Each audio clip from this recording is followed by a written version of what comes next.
Man, Gregory the Talented, Mr. Drayton, aka Alice's baby, aka Bad Billie Jean. On today's show, we're gonna be talking about Lady G decided to leave us, and if a president continues to lie, does it make it the truth?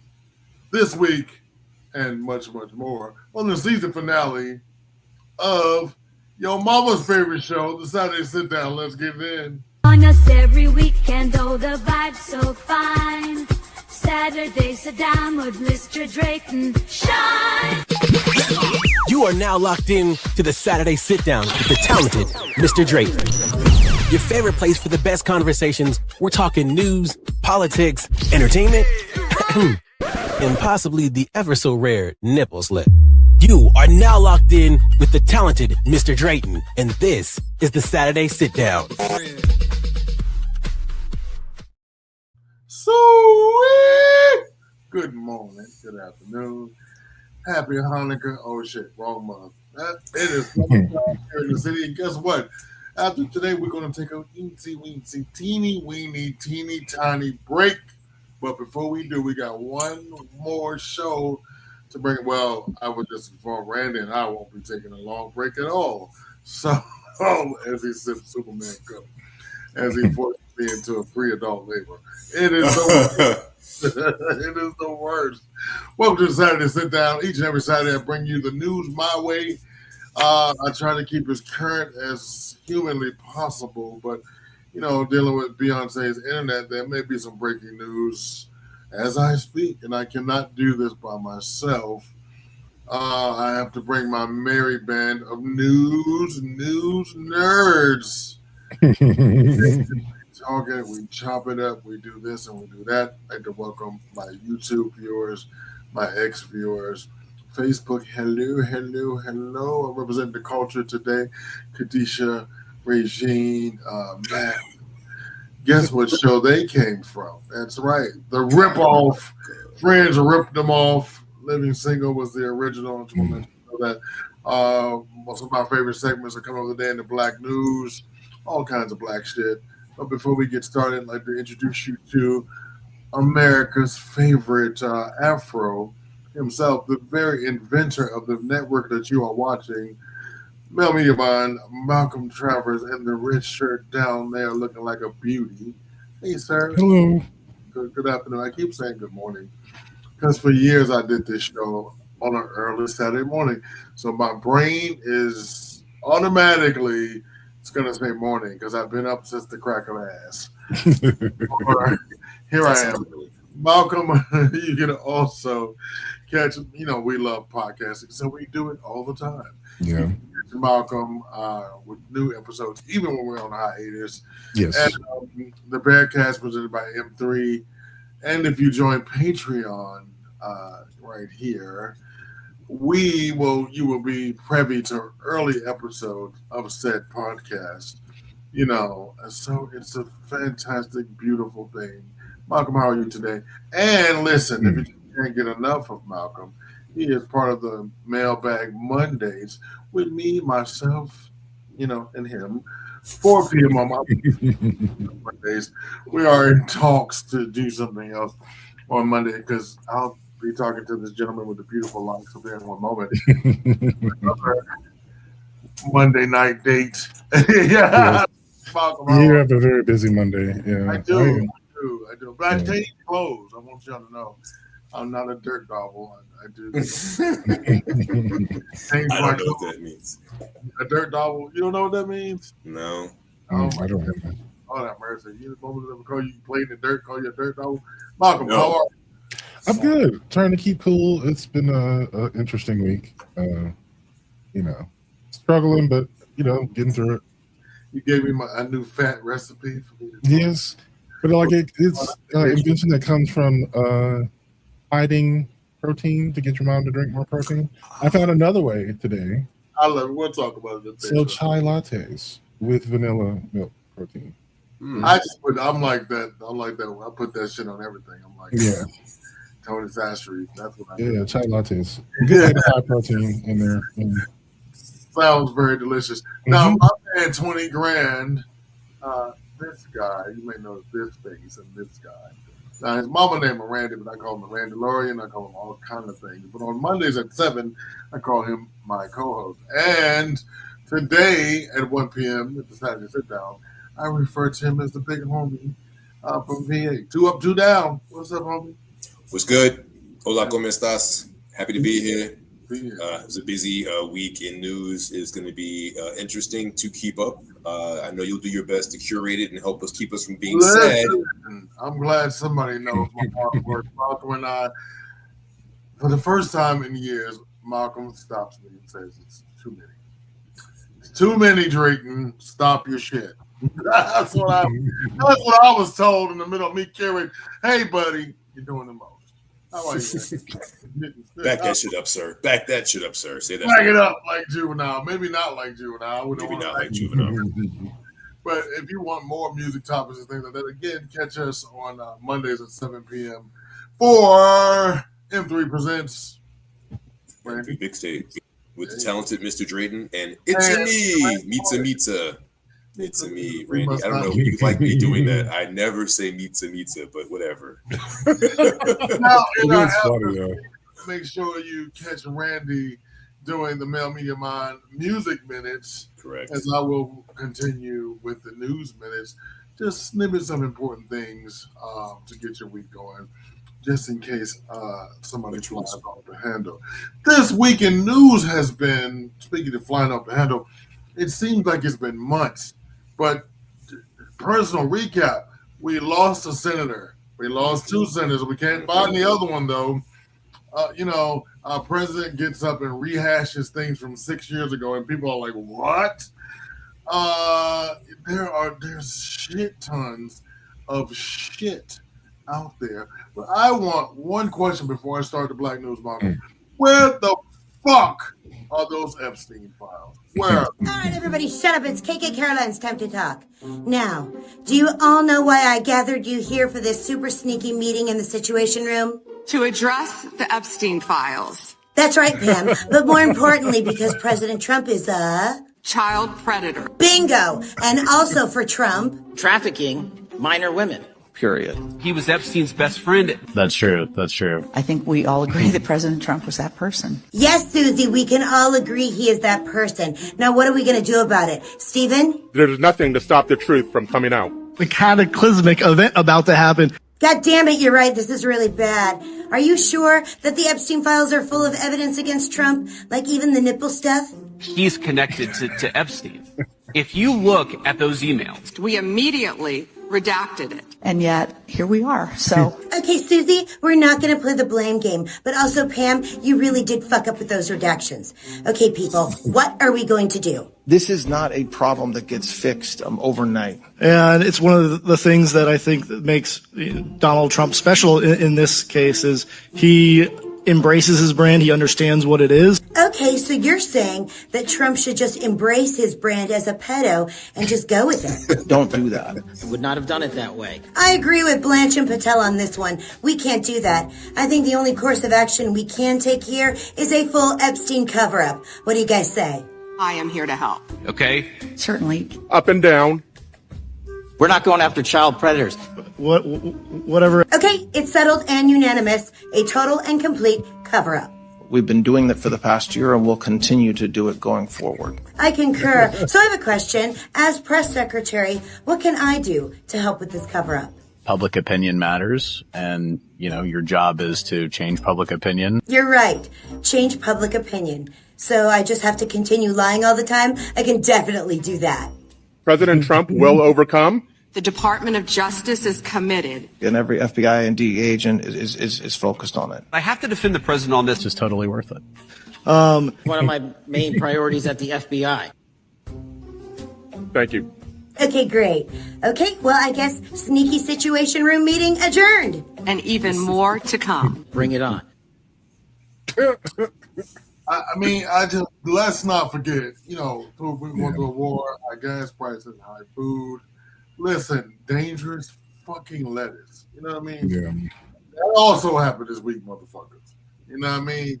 Let's mustn't forget that there was dangerous lettuce that's It feels like I mean, you got to read these stories, though. I just love. I mean, the explanation of the symptoms, hilarious. I mean, it's horrible, right? I hate that. Stay everyone- tuned, Markham. Stay tuned. I'm going to make you laugh until you pee about this. Oh God. Because just in case you did not know, America, this is a direct reflection of not having a functioning FDA. Because the Who's went through and thought that's not important. But guess what? You don't want to get if you don't want to get the Hershey's Quarks from your local salad bar. I feel I want It's actually worse than that. If you actually read the descriptions of what happens to you. Yes. Nothing says I've ate healthy like the tainted lettuce from the salad bar right there. Well, I want you guys to know before I start the black. I want you guys to know that there is hope. Okay. Now, that would be because we could have had. Thank you all. My heart is full today, full of gratitude for the trust you have placed in me, full of love for our country, and full of resolve. Hear me when I say, the light of America's promise will always burn bright as long as we never give up and as long as we keep fighting. I do not concede the fight that fueled this campaign, the fight for freedom, for opportunity, for fairness, and the dignity of all people. A fight for the ideals at the heart of our nation, the ideals that reflect America at our best. That is a fight I will never give up. I will never give up the fight for a future where Americans can pursue their dreams, ambitions, and aspirations. The fight for our freedom will take hard work. But like I always say, we like hard work. Hard work is good work. Hard work can be joyful work. And the fight for our country is always worth it. To the young people who are watching, it is okay to feel sad and disappointed. But please know it's going to be okay. On the campaign, I would often say, when we fight, we win. But here's the thing.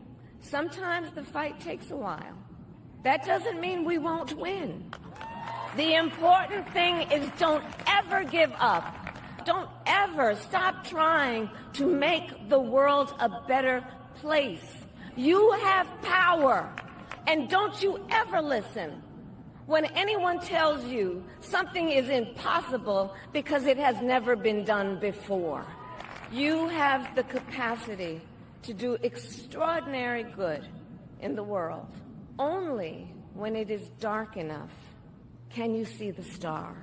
But here's the thing, America, if it is, let us fill the sky with the light of a brilliant billion of stars, the light of optimism, of faith, of truth, and service. May that work guide us, even in the face of setbacks, toward the extraordinary promise of the United States of America. I thank you all. May God bless you, and may God bless the United States of America. See? Could have had that. See that? I'm not picking at y'all, but seriously, that is what normal retail politics look at. It will get back to that. I do have.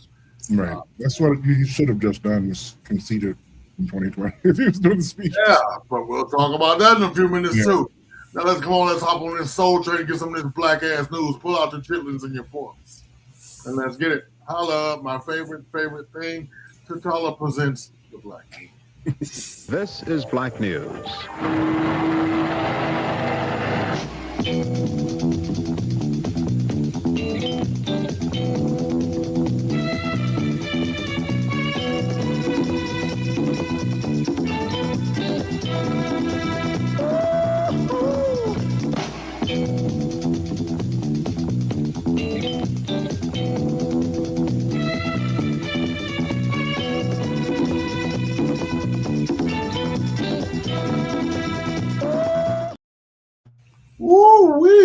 Mother Mary in heaven. Has it been a long week? We've lost senators. We've lost glitches. We're doing weekend at Bernie's. Motherfuckers doing press conference. I mean, like whole speeches to a nation to propagate a lie, and the media doesn't cover it because we know you lying, partner. So much. Let's go ahead and get into it. As I like to do, I like to present news from another angle. So I'm gonna let other people tell you their perspective, and I'll give you my thoughts on it in the Black News. Amanda, if you would. Welcome to Lake No. Be gone. It's time to talk about Donald Trump's odds for the week so far. It's only Tuesday. A judge has ruled that your $1.8 billion bribery fund for ding-dongs and crackheads was improperly filed. She specifically calls out Todd Blanche just before his confirmation hearing. That's nice. My favorite part, though, is that she referred your lawyers for disciplinary action. I think we're going to see a lot more of that moving forward. While you're busy trying to steal from the American people, Democrats have passed a ban on private equity companies owning more than 350 homes. You said you weren't going to sign it unless the SAVE Act was attached. No one attached the SAVE Act, and it became law anyway. Is this why it was leaked to some right-wing outfit that you were going to say that Warnock's election and Ossoff's election were illegitimate, and then 2 hours later you had to release a statement that you weren't going to do that? Is this why? Remember when you tried to make working families' tax cuts happen? Do you remember that? I do. The big beautiful bill was so unpopular and is causing so much grief across the country that Democrats are actually getting to run on policy for once. So thanks for that. Mitch McConnell is so out of it that his family had to release a proof of life photograph where he is literally being held up by his wife, who is quite obviously a honeypot from China. And there's a newspaper photo in it with the date conveniently displayed. Republican senators even are like, I don't think that's real. And then J.D. Vance had to fly to Kentucky to play golf. Look, if you're trying to keep McConnell alive, don't let J.D. Vance in his hospital room. Or do. I'm not the boss of you. Labor force participation is the lowest it's been since the 1970s outside of COVID. And it's super cool that instead of doing literally anything at all to fix that, you are draining the reflecting pool again because the coding is screwed up. Again. You tried to sue New York to get access to their voter rolls, and a judge was like, ew. 0 for 12. 0 for 12. Oh, I'm sorry. 0 for 13. A judge appointed by Bush has dismissed your lawsuit to get West Virginia's voter rolls. That's right. Even West Virginia was like, we're not doing that. Nope. No, thank you. Yeah, 4 out of 5 governor's races have shifted to the left this month. The Republican candidate for lieutenant governor in Massachusetts will not be allowed on the ballot because she committed a butt ton of voter fraud. Whole bunch of signatures that she collected to get on the ballot were dead people. Are you going to send Kash Patel up there to see if Venezuela was trying to steal it? No? Just when you lose? Okay, cool. Out of people who hate both parties, which is over a quarter of the country, Democrats lead 26 points. Minnesota Democrats are fielding candidates for every single state house seat in the first time in history. Meanwhile, Republicans are not challenging 17. It's okay, babe. I'm sure if you continue focusing all of your resources and energy on Georgia, for some reason, in advance of the midterms, all those dummy-mandered seats that you've drawn across the country will be fine. And now, speaking of Georgia, before I get to, because Randy, looked like you got a lot to say up there. Before we get to you, Randy, speaking of Georgia, I'm not going to jinx it, but continue the good fight, Sister Lance Bottoms. Yeah. I want to say the governor of Georgia is bottom. Go ahead, Randy. Quickly about Georgia, what's with the photo with the racist, right? The oh my God! Why are you smoking here early in the day? Nah, because so you reside in the planet of Georgia. It's currently happening around y'all's orbit. I'm just curious. I'm pissed off. I don't even live there. I don't get it. I don't know how much you were paid to do this, or even if you got paid. Black sister, the fuck is your point? What flex is this? You have to tell me what happened because I'm out of the loop. Okay, so the owner of a black owner, the owner of a fairly upscale, pretty to do lounge restaurant. It's called Lennox, on Lennox. I mean, it's like a 2-hour wait to get in this place. They had the best strawberry shortcake and chicken. So go with that. Okay. This bitch decides to have a conversation with Rick Jackson. Don't play in black people's face. What are we doing? Right. You may have nothing better to do with your black ass that day. Mm-hmm. The backlash was so swift, Malcolm, Right. and so they were forced to release a statement saying, "Oh, we don't support." Coons be cooning. We sorry. Right. No, but this was the reason why they had to go forward with that, because the goddamn chef was like, "Well, what's wrong with the conversation?" I bet I will punch you in your whole face. Sign. They over there regrouping right now. Yeah. This woman had a 2-hour wait, and people did it because the food was good. The party sucked. The wait staff was terrible, but we still packed our asses in there because they had a grass wall that invited social. Black people are crazy. Yeah. Hey. But I love y'all. But now, we're even crazier because we're like, bitch, ain't nobody going over there. No, what are you doing? So here's the thing. This man has openly said, Rick Jackson, he's a billionaire. He's pumping his own money into his own race, but it's not doing any good because this man has openly attached himself to Shitty Pants. He has openly said he wants to be Trump 2.0 with a Southern. Mm-hmm. That's true. That is a quote. So if you own a black business, stay your ass in the house and don't be taking pictures with racists and xenophobes, because it's not going to end well for you. Also, in this week, we're going to get into I no longer believe the polls. So do not rest on your laurels, those who support Keisha Lance Bottom. Mm-hmm. So if you live in the Atlanta area and you have beef, or if you live in Georgia, period, and you're in the sound of my voice and you have beef, I want to talk to you, and I want to talk to you in a constructive way. We're going to do an interview. I want to sit down and talk to a group of people. Yeah. What is the problem? Seriously. With the deal? The candidate that is most qualified. And I'm going to invite you to my home. I'm going to get someone to cook, and we're going to sit around my table. We're going to talk about it. I'm going to record it. I'm going to get you to sign a release form, so don't say nothing that you don't want your mom and your kids to know. So that's my plan. So if you want to be a part of that, let me know. And I honestly want to have a conversation, and it's not even about because she's black or because she's a woman. She is the better candidate. We're talking about a xenophobe, a racist, a homophobe, somebody that is going to close your HBCU. We just got Morris Brown back. Good Lord in the morning. We're going to cut funding to HBCUs. That's going to do all kinds of horrible things for you. Why are you mad because you said she let Atlanta brand? That was one Wendy's. I mean, give me a break. Yeah, like who's the fuck on? I don't know if a drag queen said that. I don't know. But, I mean, they have gotten back in relationships with people who did them dirtier than Keisha. For some reason, people with Randy. The other thing I want to say, have beef with her, don't even live in Atlanta. That's what's so funny though, as you said that, that's exactly what MAGA people are. They're in an abusive relationship with Trump, right? Totally true. Totally true. Yeah. No fucking lies too. You bitches live in Lithonia. You don't even leave. She wasn't even your mayor. You live out in bumfuck Uzbekistan. She was not your fucking mayor. But you can tell them a reason to be upset. It gives them a reason to be upset, so that's all they need, right? The sun came out 2 hours late. You can tell them all about the policies, the logic, the reason why. All the times he lied, but he loves me.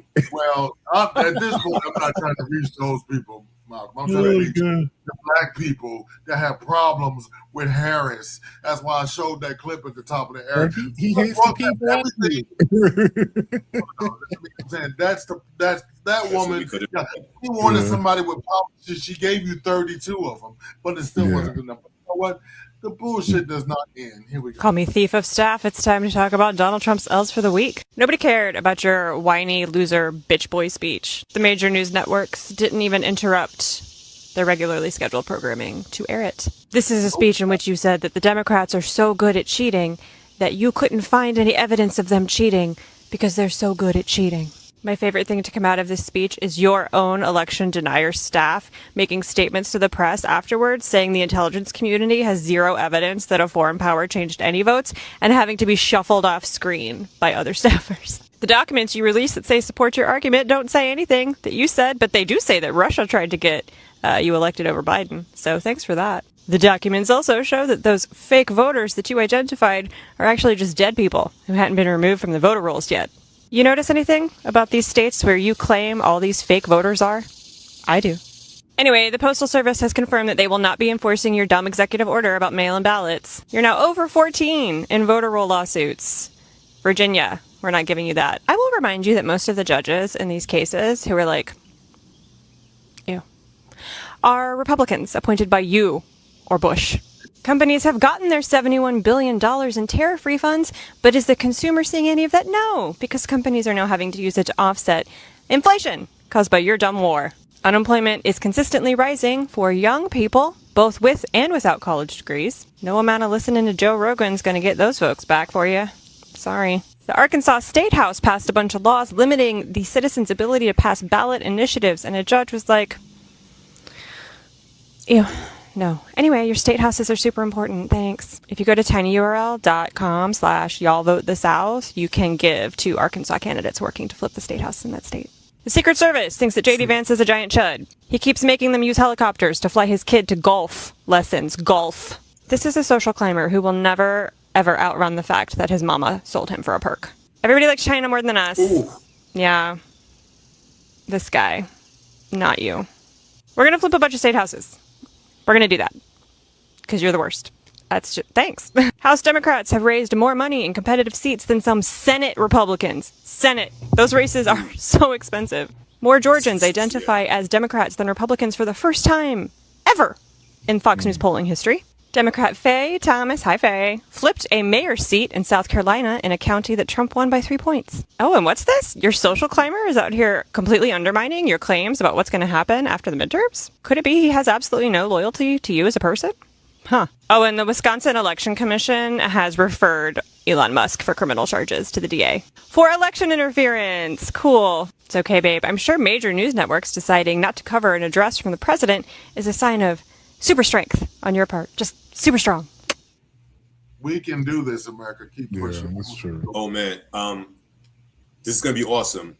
We got some people who wanted to say stuff to you, G. Okay. Atlanta Mac, this is not your first time being told that, GTD. Stop it. Good afternoon to you, handsome man. Thank you, my friend, my real friend. Greg, what I want to say first that I think is not covering ABC and NBC, not covering it, right? Right. So PBS cutting away. So I got this from watching clips on Midas. Shout out to Midas Touch. And in it, they show the clip where he's incensed that he's not on fake news, which I find hilarious. If you believe that they're telling lies about you, why are you upset that they're not showing you on? They're obviously not good for you. Why do you? But you care because you're not being able to get to the most amount of people to wreak the most amount of havoc with your unfact-checked lies. One fact-check lie. This bitch said that there was 220 million votes that were the registered voting information that was being stolen by China during the 2020 election. A simple Google, there were only 180 to 200 million registered people at the time. How did they get 220 million when there were only 200 million at most at the time? This fucking guy. Listen, bro. If you don't know anything about dementia, it's a bitch. All those things, it allows you to detach. We talked about confabulation. It allows you to detach from the truth. It allows you to actually think that your lie is actually the truth. Right. And you have no separation of daylight in between that. And I want America to seriously think that we are dealing with a sick sick. Man, the only issue is not that he is a dastardly evil villain that shits himself. I want to see that every chance I get. What he does? What, Greg? Yes. He does what? That shits himself, bro. Oh, okay. That's what I thought you said. I wasn't sure. Repeat again. Shits himself. See, now I know. Okay, I did hear that. Okay. Yeah. Shits himself. And I said that 14 times. I think that's going to make the rewind. Listen. Absolutely. And so I think we need to start looking at this as a practical matter and not a matter of right versus left and blue versus red. Yeah. And it's a matter of health and safety for this country. We have a leader that is not based in reality. God help us. He does not know what day it is. Most of the time, he doesn't know where he is. He's looking out the window. I mean, he's only. God bless him, and I can't believe I just said that. But he has enough wherewithal to stay on somewhat on topic, and as we see, that's getting worse. But just stay tuned, people. You know what's so funny though is that I guess he kind of got what he wanted because he was just so trying to be like Reagan, and now he really is because there's so many books about Reagan's second term, and he was actually he had Alzheimer's, and they were hiding it, and he was experiencing early onset Alzheimer's, and people were actually really like offended when you said something about it, that he would tell these stories over and over again and not really know where he was, and he was such a performer that he really could get away with like tap dancing around questions. He would never answer the question, and I think it's just interesting that we accept that from our Republican representation. Yeah, but they both are like from our Democrats. You had one was a movie star, one was like a reality television, personality. Yeah, but I mean that's literally all he was just a reality TV star. He had no political backing. He never served in our military. He was just a person who had money and a TV show. And I blame Mark Burnett for this because it's Mark Burnett's fault. He gave him a platform. He made him seem like he was a bigger, better person than he really was to the American people. And as a result, dimwits in the country thought, oh, God, he represents us. So they voted for him. And then we're in this mistake that we're all in. And now we watch them scramble to make sense of every ridiculous thing that he's doing so that they can still say they are proud of him. It's weird. Yeah. It's like you being constantly kicked in the dick and you're like, please, sir, may I have some more? I don't get it. Yeah, I'm still struggling with it myself. I get it a little bit more in the sense that racism has always been a scam. I think the idea that the Great Replacement Theory is really just racism, and you could actually trace whatever it was, immigrants or the others who are causing all the problems. Is literally at the core of fascism and the core of authoritarianism, and that's basically how Trump got his career started. In politics, was being the birther guy. Because I mean, it was 8 years of a black man not ruining the country like you were certain. You were certain, and he's making it better, and it's okay. I hate this. So then the pendulum swung all the way to the other side, and now you get the opposite of what a black man would be. You get this racist who stokes all their xenophobic fears and hatred.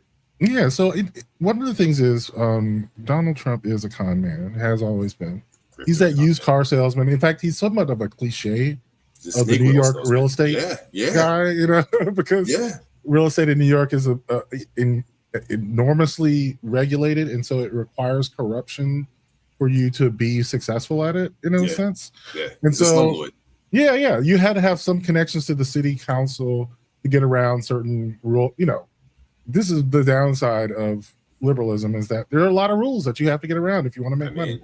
And if you have the money, you can get around the rules, So he's one of those guys. Problems. Yep. Yeah. Yep. And so people, unfortunately, he turned that into a character on The Apprentice, popular culture. And unfortunately, people look up to people like him. In fact, you know what's crazy? Have you ever seen the show Billions before? No, but I know what you're talking about.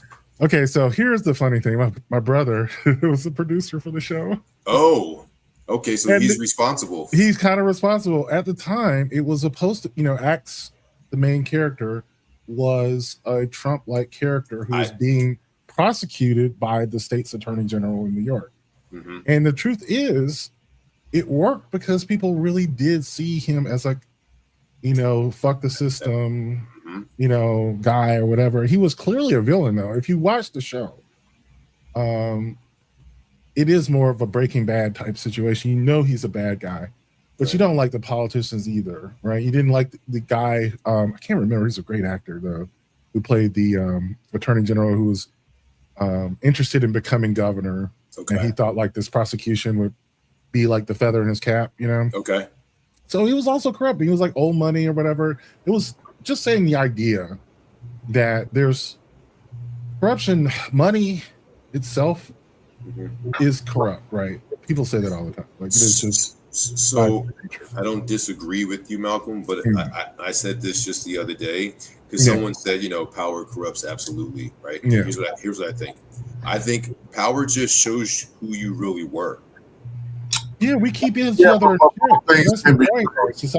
Society is, in a sense, keeping each other responsible to each other. Yeah. But if you have enough power or money, because money is just power in a capitalist system, right, you can get around those controls. It's just a fact. Both can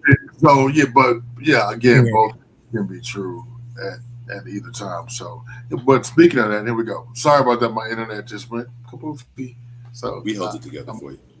I appreciate The left just doesn't get it. He was literally this generation's Martin Luther King Jr. Yikes. That's what my neighbor said. That makes sense. Why? He literally was. You just hate to admit it. He had the courage to say things, even if it meant getting canceled or attacked or literally murdered, just like MLK. Well, I don't need to disparage the dead, especially in a public video, right? But I do want to tell you a little bit about Martin Luther King Jr. Whatever, if this will make you feel better. Then at the end, I think you can tell me why Charlie Kirk is the modern day version of him. Let's start with education. Dr. King started college when he was 15 years old. He got his Bachelor of Arts at Morehouse, then his Bachelor of Divinity, and then his PhD in sociology from Boston University, all by the time he was 25. He was arrested and jailed nearly 30 times for civil disobedience and also completely bullshit made-up charges. He spent over 100 days total in jail, including 8 days in Birmingham jail, which is where he wrote his famous letter from Birmingham jail. He was the youngest Nobel Peace Prize winner of his era at 35 years old. Then he took the winnings and donated it all, $500,000 today, to the civil rights movement. He personally met with U.S. presidents, not to campaign for them, to advocate for change, and world leaders, including the Pope. He led the Montgomery bus boycott for 381 days, during which time his house was firebombed, with his wife and baby daughter inside.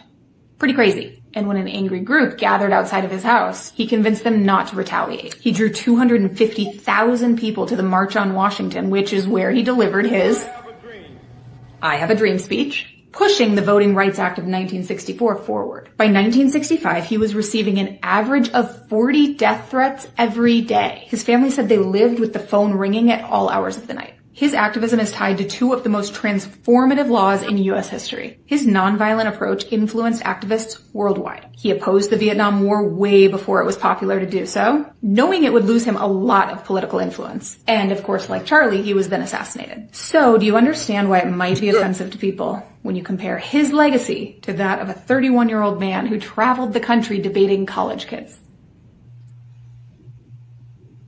I mean, I'm not gonna sit there. I mean, no discussion. Here we go. NBC and ABC said we ain't putting that shit on our stations. Y'all get the Petty Award. I ain't never seen no station say we not gonna fucking play y'all speeches. This man's fingers are about to be hot on Truth Social. Oh yeah. They said fuck that speech. We already know what this man gonna say. I won the 2020 election by a lot. I only asked for 11,799 votes. But no, they didn't want to give it to me, even though the state was run by Republicans. And John Ossoff and Dr. Raphael Warnock, well, he may be a pastor, I don't know for real. They are both illegitimate. And scene. I love NBC and ABC for this. But now where the fuck I'm gonna watch it? I gotta watch this dumb shit. I was gonna say, did you watch it, Greg? Well, because I have to. I got my bits and pieces from somebody. I did the speed up version though. Okay. I turned his voice down, and right after I recorded it, so right after it went off, I turned his voice off, and I read the closed captions. Terrible. Yeah.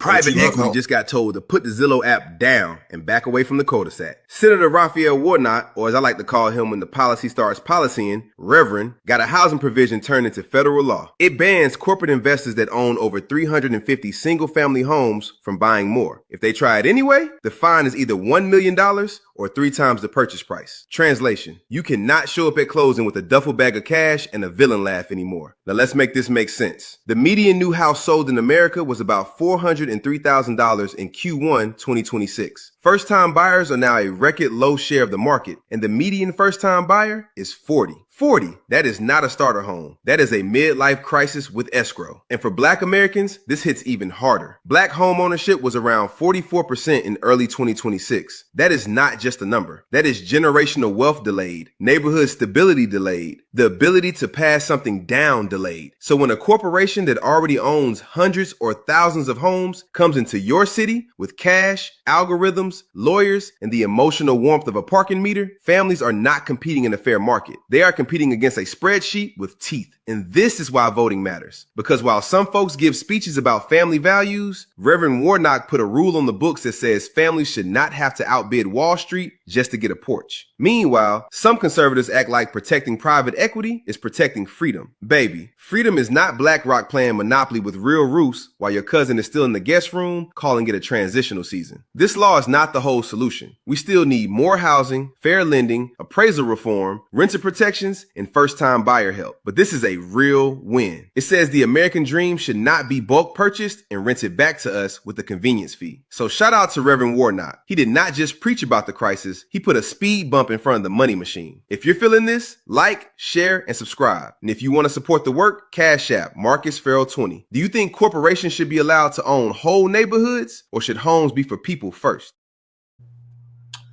Yeah. Like lots. That is a problem here in Atlanta. Lots. Yeah, I was going to say what's crazy is, I'm not sure about like the laws against private equity or corporations or individuals, for that matter, to own entire neighborhoods or cities, because that was what I was listening to on like the next evolution of things like maybe Apple and Amazon would be doing is building, or company cities around manufacturing facilities. The company are already doing it now. I mean, they're doing it in other countries, but like not in the United States. I mean, there is an iPhone city in like Wuhan, China, or wherever, a city completely devoted to making iPhones. But I think that's actually been somewhat illegal in the United States, or at least looked down on. But there were, large parcels of land in California, just around, Silicon Valley, where, billionaires are just buying up entire cities worth of land and just ready to control everything. Here, they're using algorithms to figure out what neighborhood is more affluent, buying the houses up, jacking the rent up 40%, and then there you have it. Because the housing is so, you're just, it's unlivable in California. And so they can basically, they can do whatever they want. Yeah. If they can buy houses even at a loss and, control people's lives within the confines of that city, like you just generate print money. I mean, Warnocky's bill getting passed or coming into fruition is super dope, even though it's more like a stopgap. It doesn't really, it helps, and it's a good measure to jump off of. Right. It's like one part of like a comprehensive plan. They need a more comprehensive plan. But yeah, if they were to build a comprehensive plan, this would be in it. You know what I mean? You gotta start somewhere.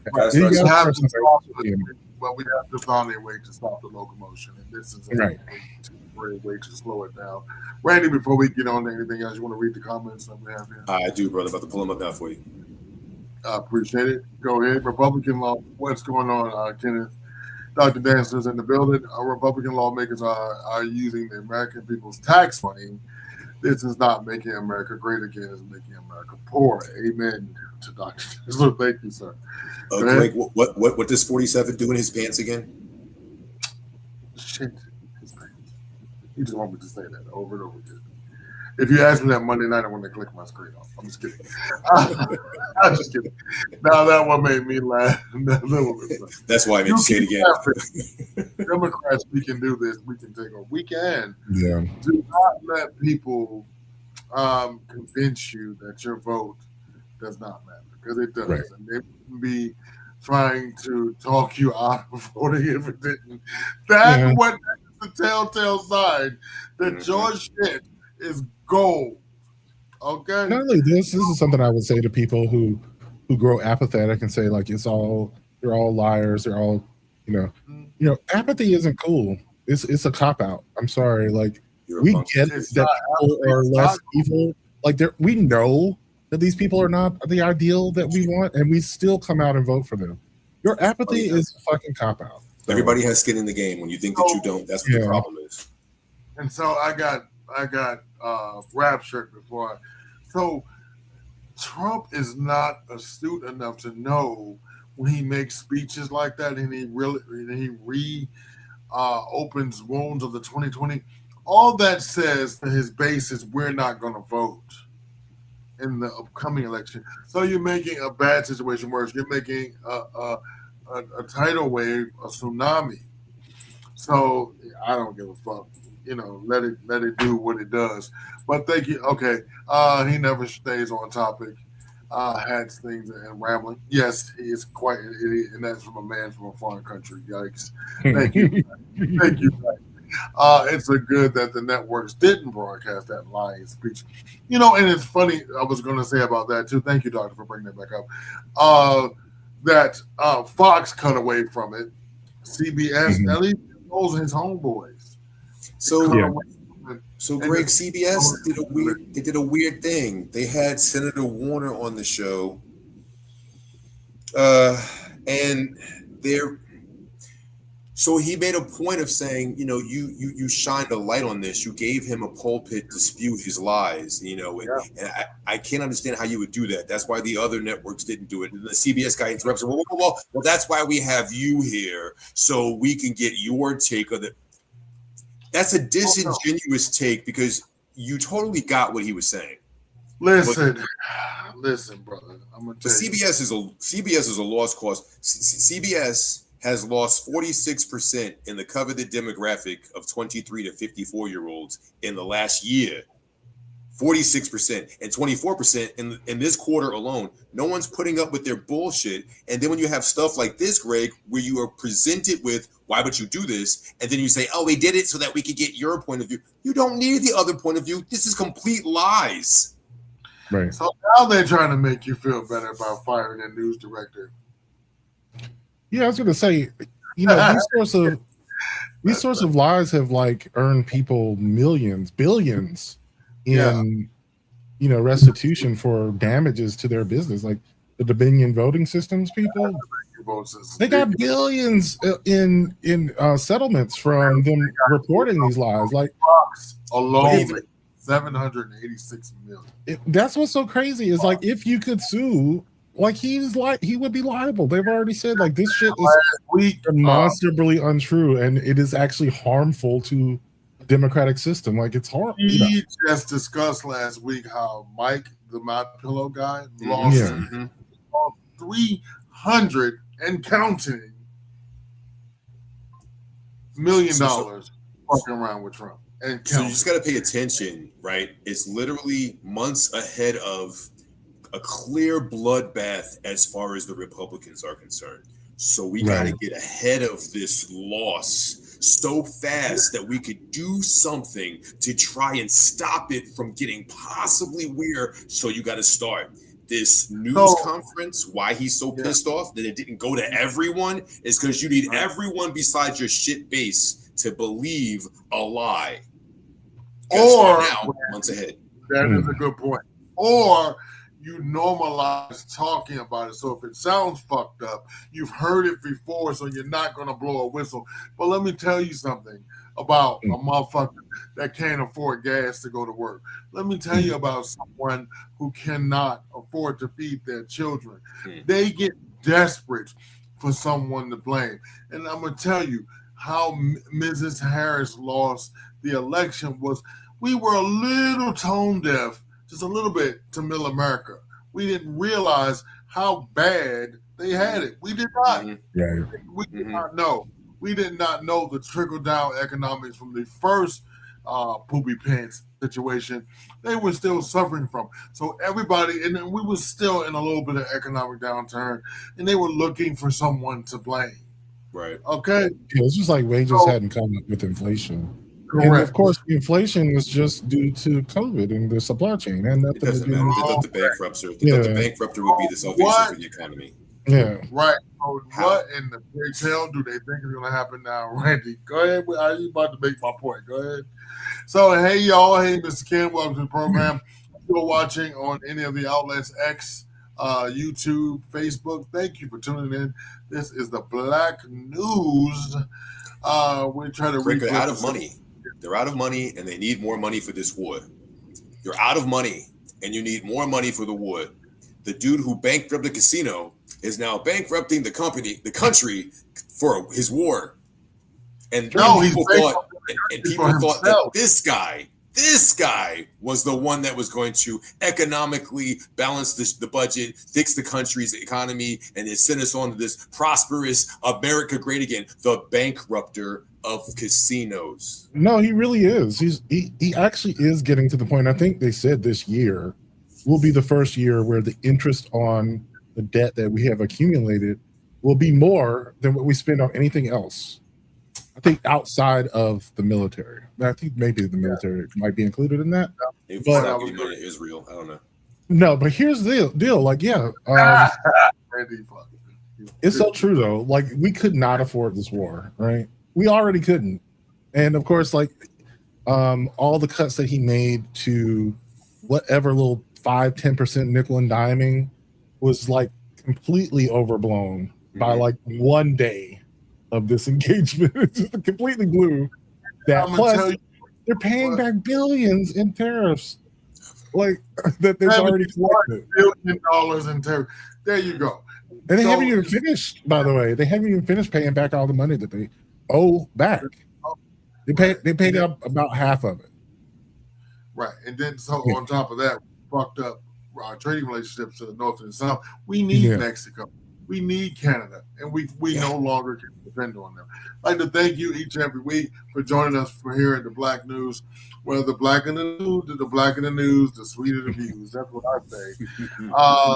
And then during the week while we're on the hiatus, I'll be back with the Mail Media Mind Minutes just to I'll be back with the Mail Media Mind Minute to keep you abreast, not big breast, but just abreast of what's going on out here in the sphere, and so we won't be blindsided in case the killer's coming to get us. Malcolm and myself, thank you for watching the Black News. We have much more program. Please continue. Now we're going to move on to our next segment, the conversation. Well, we just take a few minutes. This is going to be a little shorter than normal, but we'll take a few minutes and we discuss some topics that came across my palette in the news this week. Let's get it started. Private equity just got told to put the Zillow app down. There's a generational divide in American politics that doesn't get talked about enough. If you're my age or older, you remember when politics was boring, when it was normal. Not perfect at all, but normal. Republicans and Democrats fought over absolutely everything, but they worked across the aisle. Presidents generally accepted election results. People expected the president to respect the courts and democratic norms. There were scandals. Ooh, there were scandals. But they were scandals because they were outside of the norm. Now I think about somebody who's 25. They were 15 when Trump was elected, 19 during the insurrection. They became politically aware during an era of nonstop nonstop outrage. Social media. This. With people around them being like, no, that's normal. It was a peaceful rally. To them, this is politics. And I'm not saying that young people don't understand politics. Stop typing. I'm saying you have a different baseline. Because kids these days, they don't have a memory of what came before. So it's not surprising that young people approach politics differently. And that's exactly why we all talk past each other. They see compromise as weakness. You're not going to compromise with the Nazis, are you? And again, if that's the political era you grew up in, that makes sense. They consciously or subconsciously expect every single election to produce a transformational figure because that's all they've ever experienced. Am I saying one generation is better than the other? No. Right? It doesn't need to be said. Millennials. It just means we're starting from different reference points when it comes to politics. Because one huge chunk of us remembers when politics was super boring, and another chunk has never had boring politics. Ever. Everything's on fire every single day. What's the point of me saying this? Honestly, I don't know. Are you still watching? I guess I'm trying to point out that that's why we all keep talking past each other. So. Yeah, and so I ran across this based on a conversation. Malcolm, and let me say, as a member of the production staff, I do apologize because I keep running into stuff. You know what I mean? I keep. And that's good. It's really hard. The news cycle moves so fast, Randy. I tell you, it's one of this little thin spot I got right here on the cowlick. That was last week. I didn't have it. That's last week. It seemed new. You know, but seriously, and you just think about like that's what it is, and hopefully, you know, the country will normalize and stabilize. But right, we've been talking about that particular topic all day, so let's keep. No, I Trump loves Putin. He wants Putin to win. He wants Russia to win, but he finally figured it out this week. Russia ain't winning, and that he is a loser in a war he started with Iran. Ukraine and NATO are winning. Trump is losing. Trump does not like losing. He does not like being a loser, even though he is a loser. So he is absolutely desperate right now to try to get back on the right side of history. The power he had to intimidate and NATO and our allies around the world, that's gone. They were laughing their asses off about Donald Trump. And his failures and his fuck-ups, they're concatenating. They're piling on one after the other, and was a train wreck. For Trump, it hurts more because he's always had at the center of his ego that he's the only one who matters, that he's the one in control of the situation, the narrative, the moment. He's not. And that, my friends, is the elephant in the room. They know they wrong for showing them around them. They know they wrong. I mean, come on. What were your points you were making before I started that? I don't remember. I mean, I was just saying, you know, agreeing with you. I don't even remember what we were saying, but yeah. My apologies. I was trying. It's all good. Yeah, no, it's good. Keep moving. But yeah, with this particular topic, yes, we are watching a loser do loser shit. This is what happens when he destroyed Atlantic City. I'm telling you, America. Trump University, Trump Water, Trump Steaks, Trump Water, Trump Airlines. I mean, The Apprentice. After he was done with The Apprentice, he killed that show. So when they swapped it to even Arnold fucking Schwarzenegger and The Celebrity Apprentice, he had ruined the name Apprentice. He had ruined it. Basically. Shout out to E. Jean Carroll. Bitch got her money. That's right. Yeah, wow. Bitch better have my money. $5.6 million plus that he eventually, and he just paid her because our president is a PDF and a sexual assaulter. Thank you. Yeah. S8 heard he had to pay for it. Now I love that. And she's not finished. He still owe that bitch $81 million. Get out of that. Right. Your Supreme Court is not going to save you. I don't know what's going to happen in the midterms, but I can imagine me talking to people and running into people. I can only imagine it is going to be horrific for him. He's already and the thing that we always discuss here at the discussion, at the conversation, is that, you know, there's a demarcation line between lame duck and a president that has a honeymoon. He's never had a honeymoon. He fucked up after the first 2 weeks. Yeah. The honeymoon period was gone. He's done everything by executive order, and all the executive orders have been overturned by the judiciary. Thank God there's part of our government that is still functional. Yeah, and checks and balances. Well, they're not really working, but the Supreme Court sucks. You know, and then the Congress. It should be noted there's still nothing to say that in the next, 30 years they just replace all of the federal judges with cronies. say, "Oh, we forgot about Yeah, but right. listen, bro, we forget that one day and soon that the shoe will be on the other foot. Yeah, it's true. And let me tell you something: if Democrats grow balls and do this shit, they'll never get the government back because people are going to have shit they're not going to want to let go. Oh yeah. That is a good point about progress. Is it feels like a loss. It's just something in human nature that when you frame something as you're taking it away versus you gaining something, you're gonna want to you avoid losses. So Malcolm, that's what every person in charge has ever done. Just what you just said. Just what you just said. They tell you people are taking stuff from you. Give it to me, I can help you, right? And then they complain to you when people come into power like you have too much. No, you're taking it away from me. Right. It's literally those who have more. I'll give you an example of a policy that I would be in favor of, but you'd have to somehow frame it as a plus, and that is mandatory voting. So like one of the things in mandatory voting is already in place in several European countries as well as throughout like Asia and Australia. So it's not a new random idea. It's basically if you don't vote, you have to pay more in taxes. I'm down for that. But the way that you can frame it is instead of saying you're going to pay more in taxes, you get a tax refund if you voted it within the past 12 months. And it's the same thing, right? The people who don't vote pay more in taxes, but if you frame it as you get a tax, It works in Europe. It works. Well, hey, Malcolm, I got one for you. Let's talk about it. Ladybug Lindsay has passed away. Republicans are just dying to get away from Donnie. They're dropping like flies, y'all. I try to take one weekend off to fuck around with some bin face content, and then this dandy plops himself in the proverbial trash bin himself. It's not a coincidence that two of the weirdest southern fried senatorial fucktards went over the Rainbow Bridge together. Now don't take me for a conspiracy theorist because I'm not. I don't think this is some deep state John Wick nonsense. And there's a little itch in the back of my head screaming Iran very loudly. But as Data once said, the simplest answer is most often the correct one.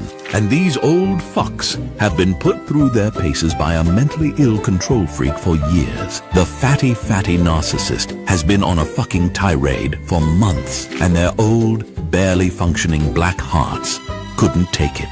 Pip pip cheerio, Bob's your uncle, and boom, they blow a fucking gasket and get put in a casket. Well, unless you're Mitch, then you get hooked up to a rope and pulley system like a marionette doll, so they can make you wave out the window every few hours.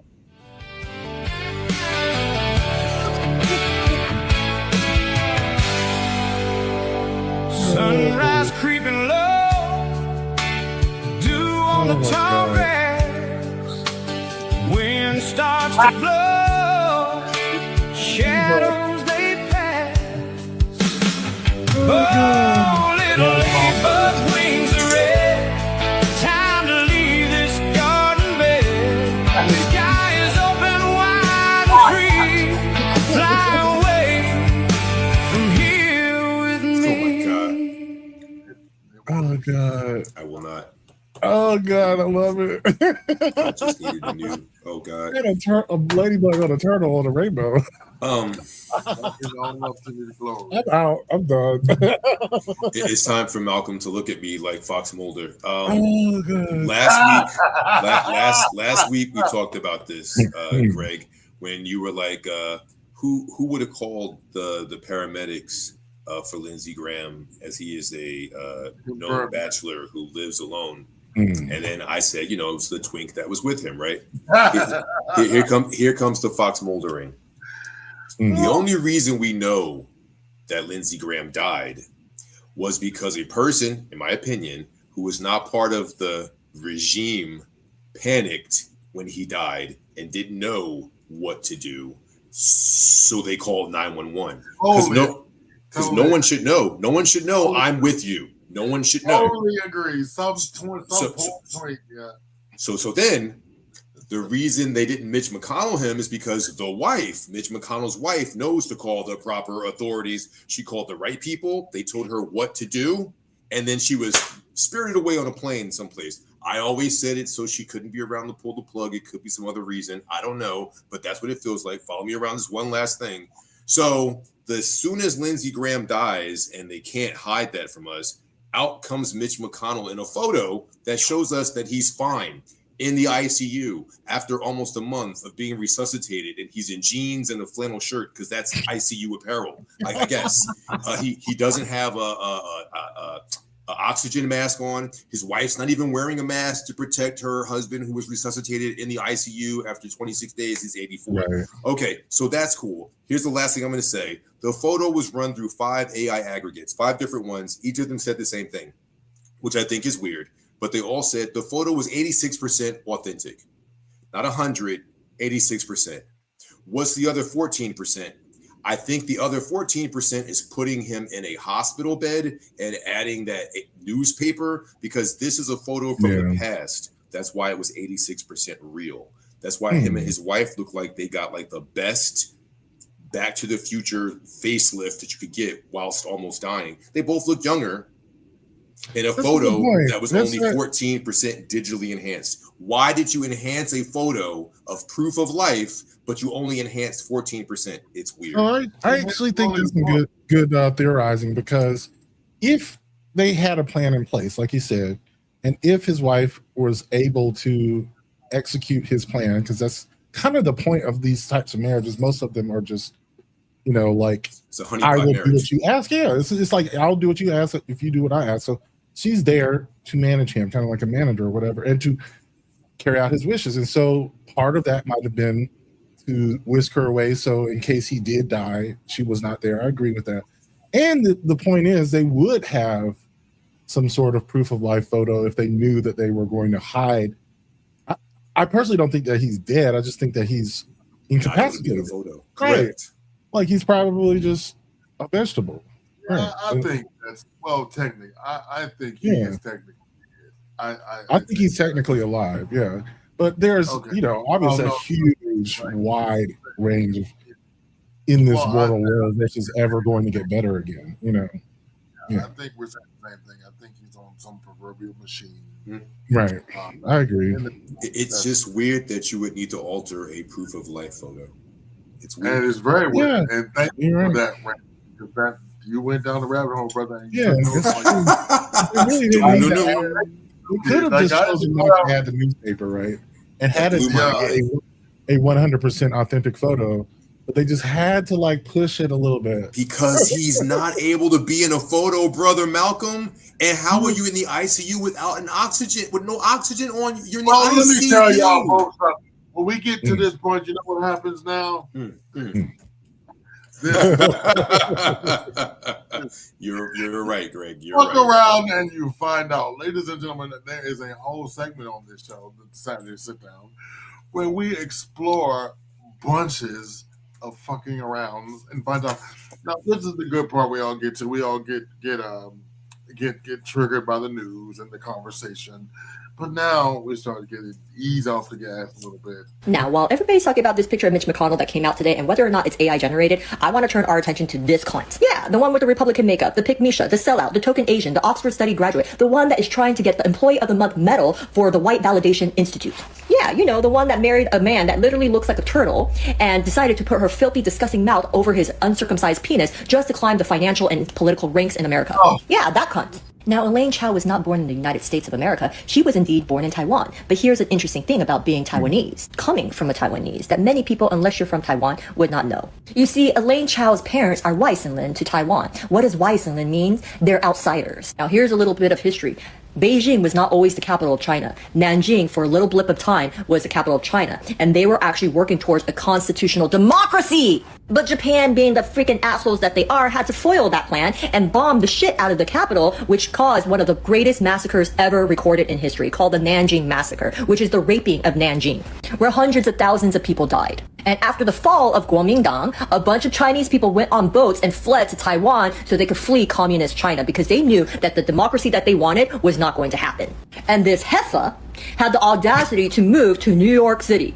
Her family moved to New York City as Chinese Taiwanese immigrants off of liberal policies, off of the dismantling of the Chinese Exclusion Act. that allowed immigrants like her to flee to the United States of America. And this heifer not only married a white man, which there's nothing wrong with marrying a white man, but it's the pandering to white approval that is disgusting. She marries this white man and she tries to climb the ranks of the Republican Party, which worked in her favor. She has worked for political figures like George W. Bush, Ronald Reagan, and even Donald Trump as the U.S. Secretary of Labor and Transportation, helping to dismantle the democratic institution that we have set up in the United States of America. They fear communist China. They fled communist China to Taiwan and then to America, yet they do everything to dismantle democracy and put in place an authoritative figure who is a fucking fascist. That's why she's a fucking bitch and she deserves to rot just the way Mitch McConnell will rot. And let me end this video with a family story because her name is Elaine Chow. My grandmother's name is Elaine and she's a piece of shit who literally beat my father because he was the middle child. Nobody cared about the middle child. They only cared about the eldest son. And she was such a piece of shit that she not only cheated on her husband, but she left her 3 children in China to chase after a white man in the United States of America, okay? Leaving my father at 8 years of age at the doorstep to be found by the neighbor in China because they're like, where's your mom? And much like this setup, Elaine Chow is 11 years younger than Mitch McConnell. And my grandmother's husband was also older than her. And guess what she did to him? She murdered him. My grandmother murdered her white husband, her second husband, and took the money and ran. So there you have it. May both of them eat dirt and get whatever they deserve. Wow, I love her. I love her so much. I didn't want to say it earlier when you guys were like, he's probably dead or he's not dead. He's being some kind of medical state. I hope he's getting the best health care. I hope every beep that he hears in his non-conscious mind that he can't get out of his riddled body, I hope he hears every last one of them. And I hope everybody that's his nurse's aides are Black Americans. Probably or Filipino. But listen, all be Black. My thing is, I hope he gets like nurse, like his nurses like from Misery. Cock-a-doodie, Mr. Man. Hits him with the bedpan. Listen, and she goes in the room. She says, "Mitch, you held the cock-a-doodie Supreme Court chair open when it was cock-a-doodie." Hobble his ass. Hobble his ass. The insane story of Natalie Harp, an insane woman who is insanely obsessed with Donald Trump. Natalie Harp is Lil Donnie's close personal assistant who follows Donnie around everywhere, carries his diapers in her bag, and has a little handheld printer to print out adoring articles of Donald Trump to then hand to Donald Trump, and lastly, to read out loud to Donald Trump because Donald Trump can't read. She was born in 1991 to a relatively rich and devout Christian family in California. In 2015, she developed cancer. With the help of an immunotherapy treatment, she eventually entered remission, and for literally no reason at all, she gave Donald Trump credit for saving her life. She took an FDA-approved drug prescribed by a doctor, and somehow Donald Trump made that happen with an unrelated law. She went on Fox News and praised him so loudly that he called in to bask in the adoration. From that moment on, she was in, and she burrowed deep like a tick into the musty, wrinkled, fleshy, flabby folds of our corpulent president. In 2020, she became an anchor on OAN, holding nightly tirades on how Mark Zuckerberg stole the election and that Marxists were using the COVID vaccine to mutate people. Seriously. But her unending vomit of Donnie praise won her a singular honor. She joined Donnie's personal staff, which is actually the second time Donnie has gone mail-order bride shopping on OAN, by poaching a young blonde anchor that he pays to spend time with him. In 2023, she wrote Donnie a series of letters, which is again funny because she knows he can't read. She filled the letters with Bible verses and claimed that he was the only thing in the world that mattered to her. The Secret Service, upon reading these letters, flagged her as a security risk. Trump overruled them, and so the creepy creepo got to stay. Funnily enough, it seems to be her that posted the Trump as Jesus slop. She handles most of his posts, and the process is literally insane.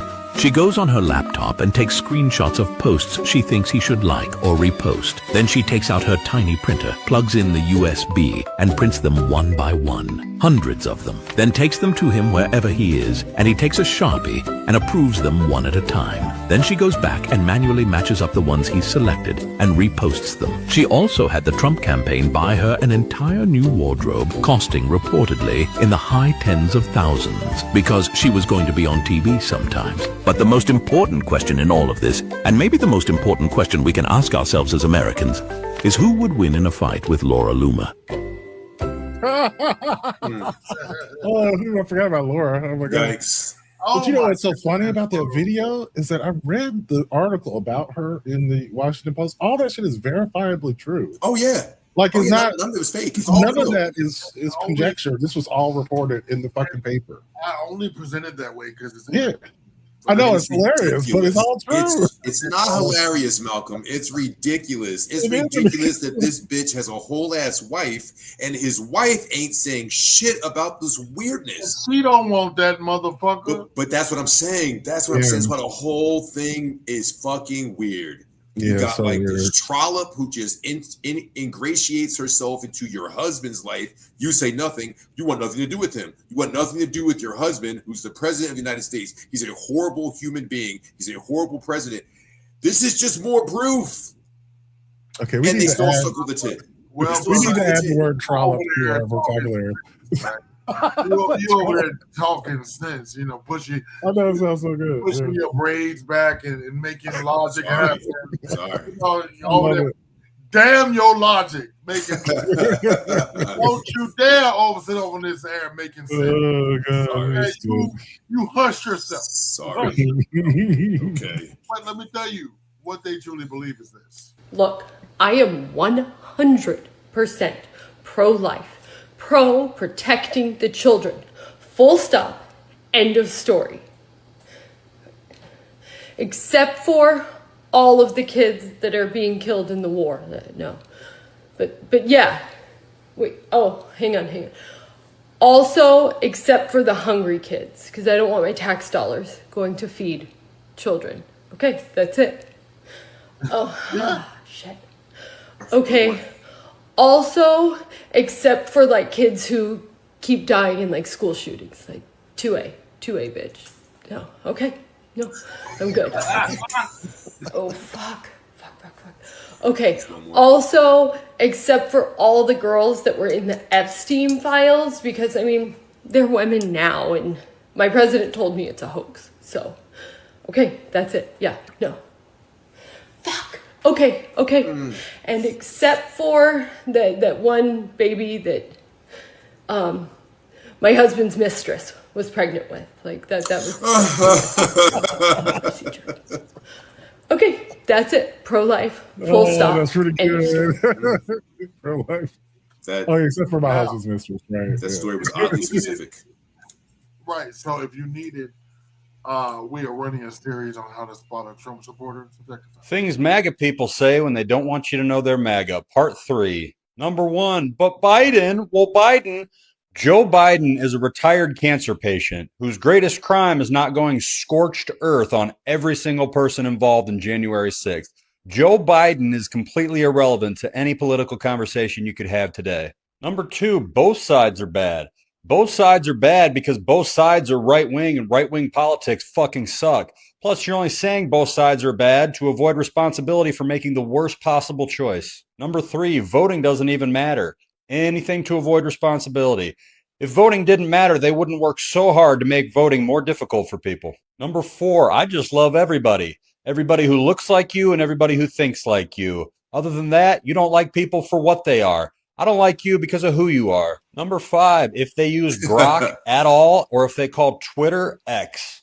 Number 6, check the reposts, particularly around November 2024 or mid-September 2025.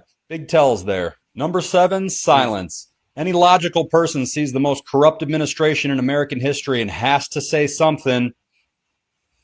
No lies. We're going to keep this party going. I know you're trying to get your social media clip for the gotcha. I answered your question already, but I'm also not here to answer to you. So, I'm happy that you told me that because I really appreciate. I'm sorry. I really appreciate you lecturing me about what I'm here to do because I'm here because Abby's show invited me here, and I have been in journalism for a very long time. In fact, I came to the New York Times the year that you were born. So I suggest that you choose a lane that is your own and stay in it, and don't lecture me because I won't be lectured by a child. Whoa! All right, look. Okay.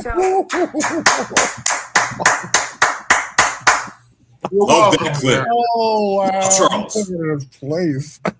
Love her. Love Charles. I Love will him. not Love be him. good. Just to let you know. I don't particularly support him, but I support some of the things that he has done. Like? Before I jump on that, I want to talk about how Kamala Harris said that she wanted to help the nation's poor and minority communities, but then some of the policies that she was bringing in actually didn't support them.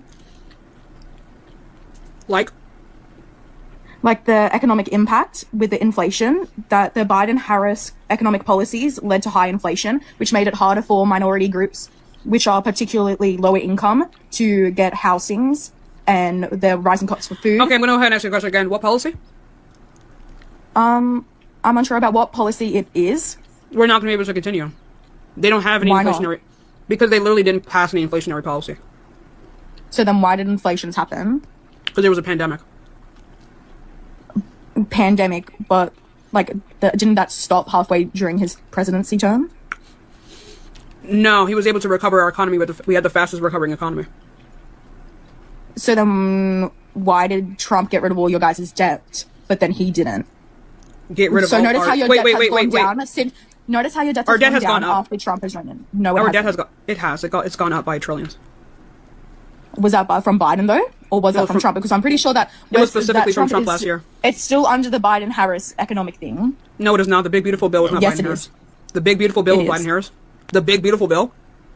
I don't know what the fuck the big beautiful deal. What the fuck? Anyways, you're a big blackie. Like, what the fuck are you coming on here trying to debate all these other people when you kick people all the fucking time? Like, I don't know what the hell she's doing. Like, you support immigrants and all this stuff. Then why don't you support Trump? Because he's literally letting his wife be in there. Like, oh my gosh, you're so annoying. Are you just gonna let me sit here? Like, are you just gonna let me sit here? You really just want my attention that bad that you're gonna let me sit on this stage? What policy was it again?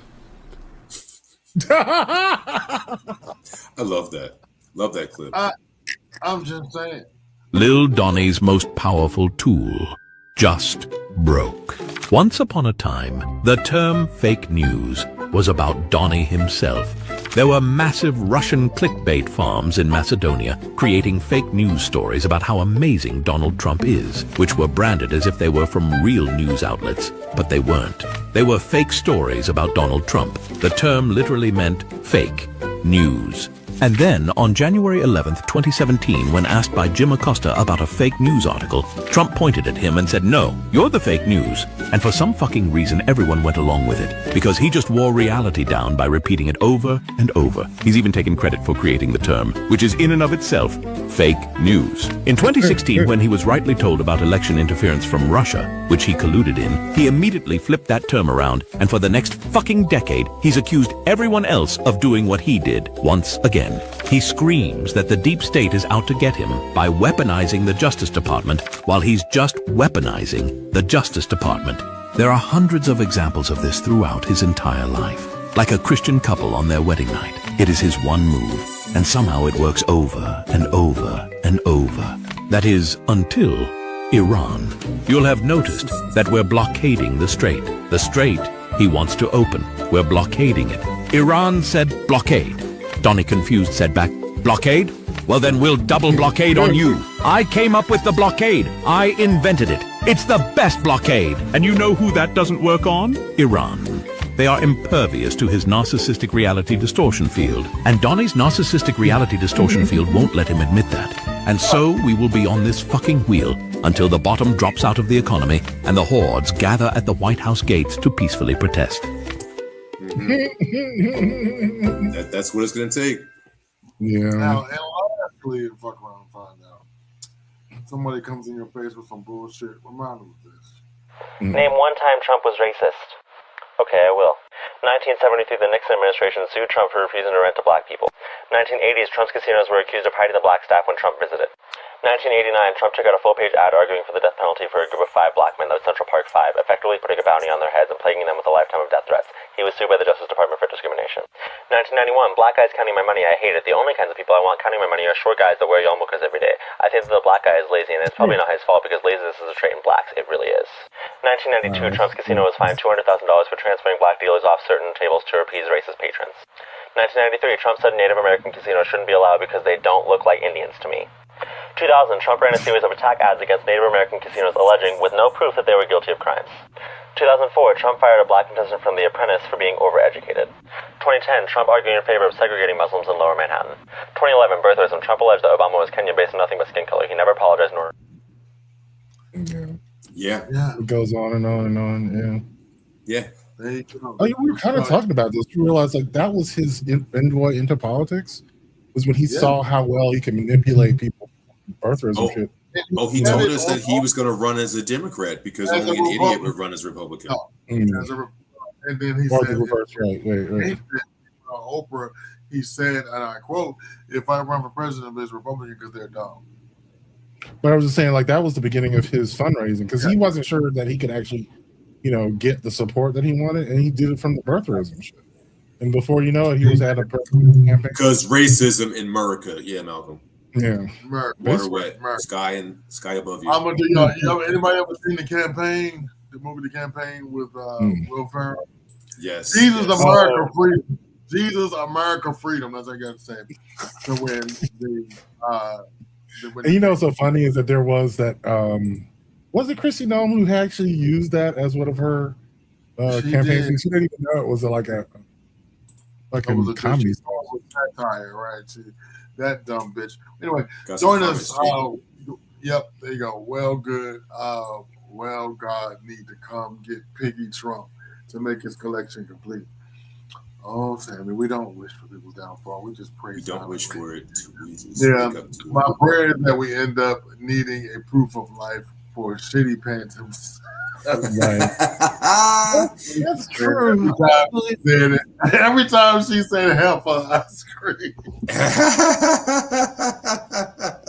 Mic drop, absolutely. Exactly. Although, I feel like if Trump was missing for more than 3 days, there would be a hissy fit about Trump and weekend at Bernie's. But I we'll try cannot wait until the black news is more fun, and I cannot wait to report on the president wearing tan suits and look with the first lady, her arms are out. Look, she's over in Taiwan and doing XYZ. Great show, gentlemen. Thank you so much.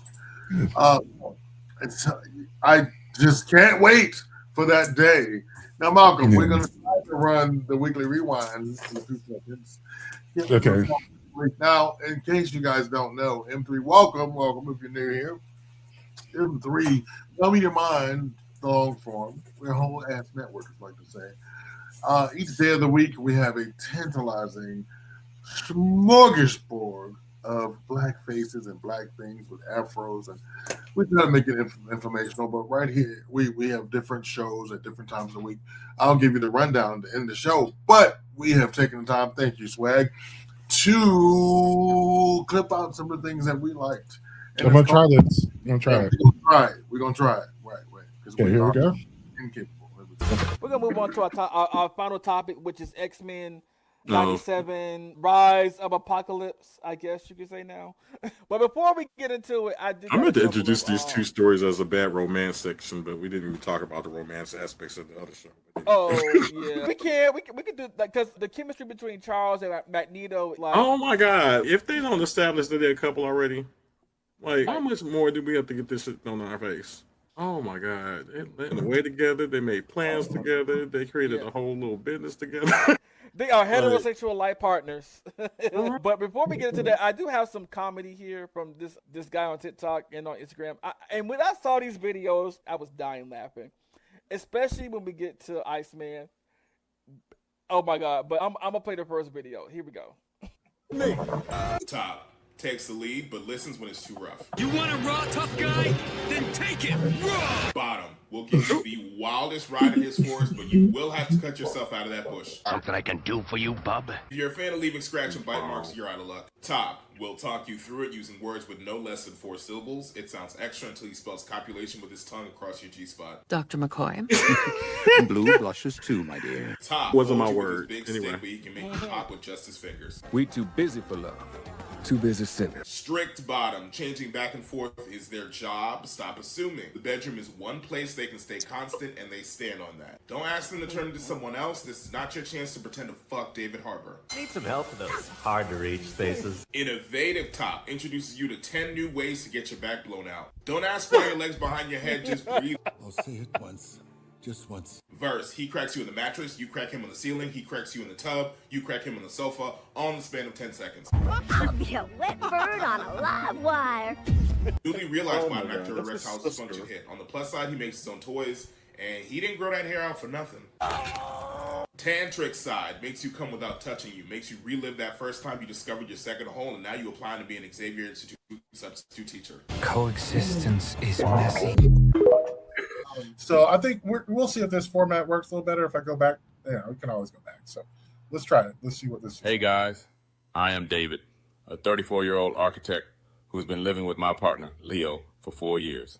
The domestic safety of our relationship has completely smothered any eroticism or sexual desire between us. We have essentially become highly efficient roommates.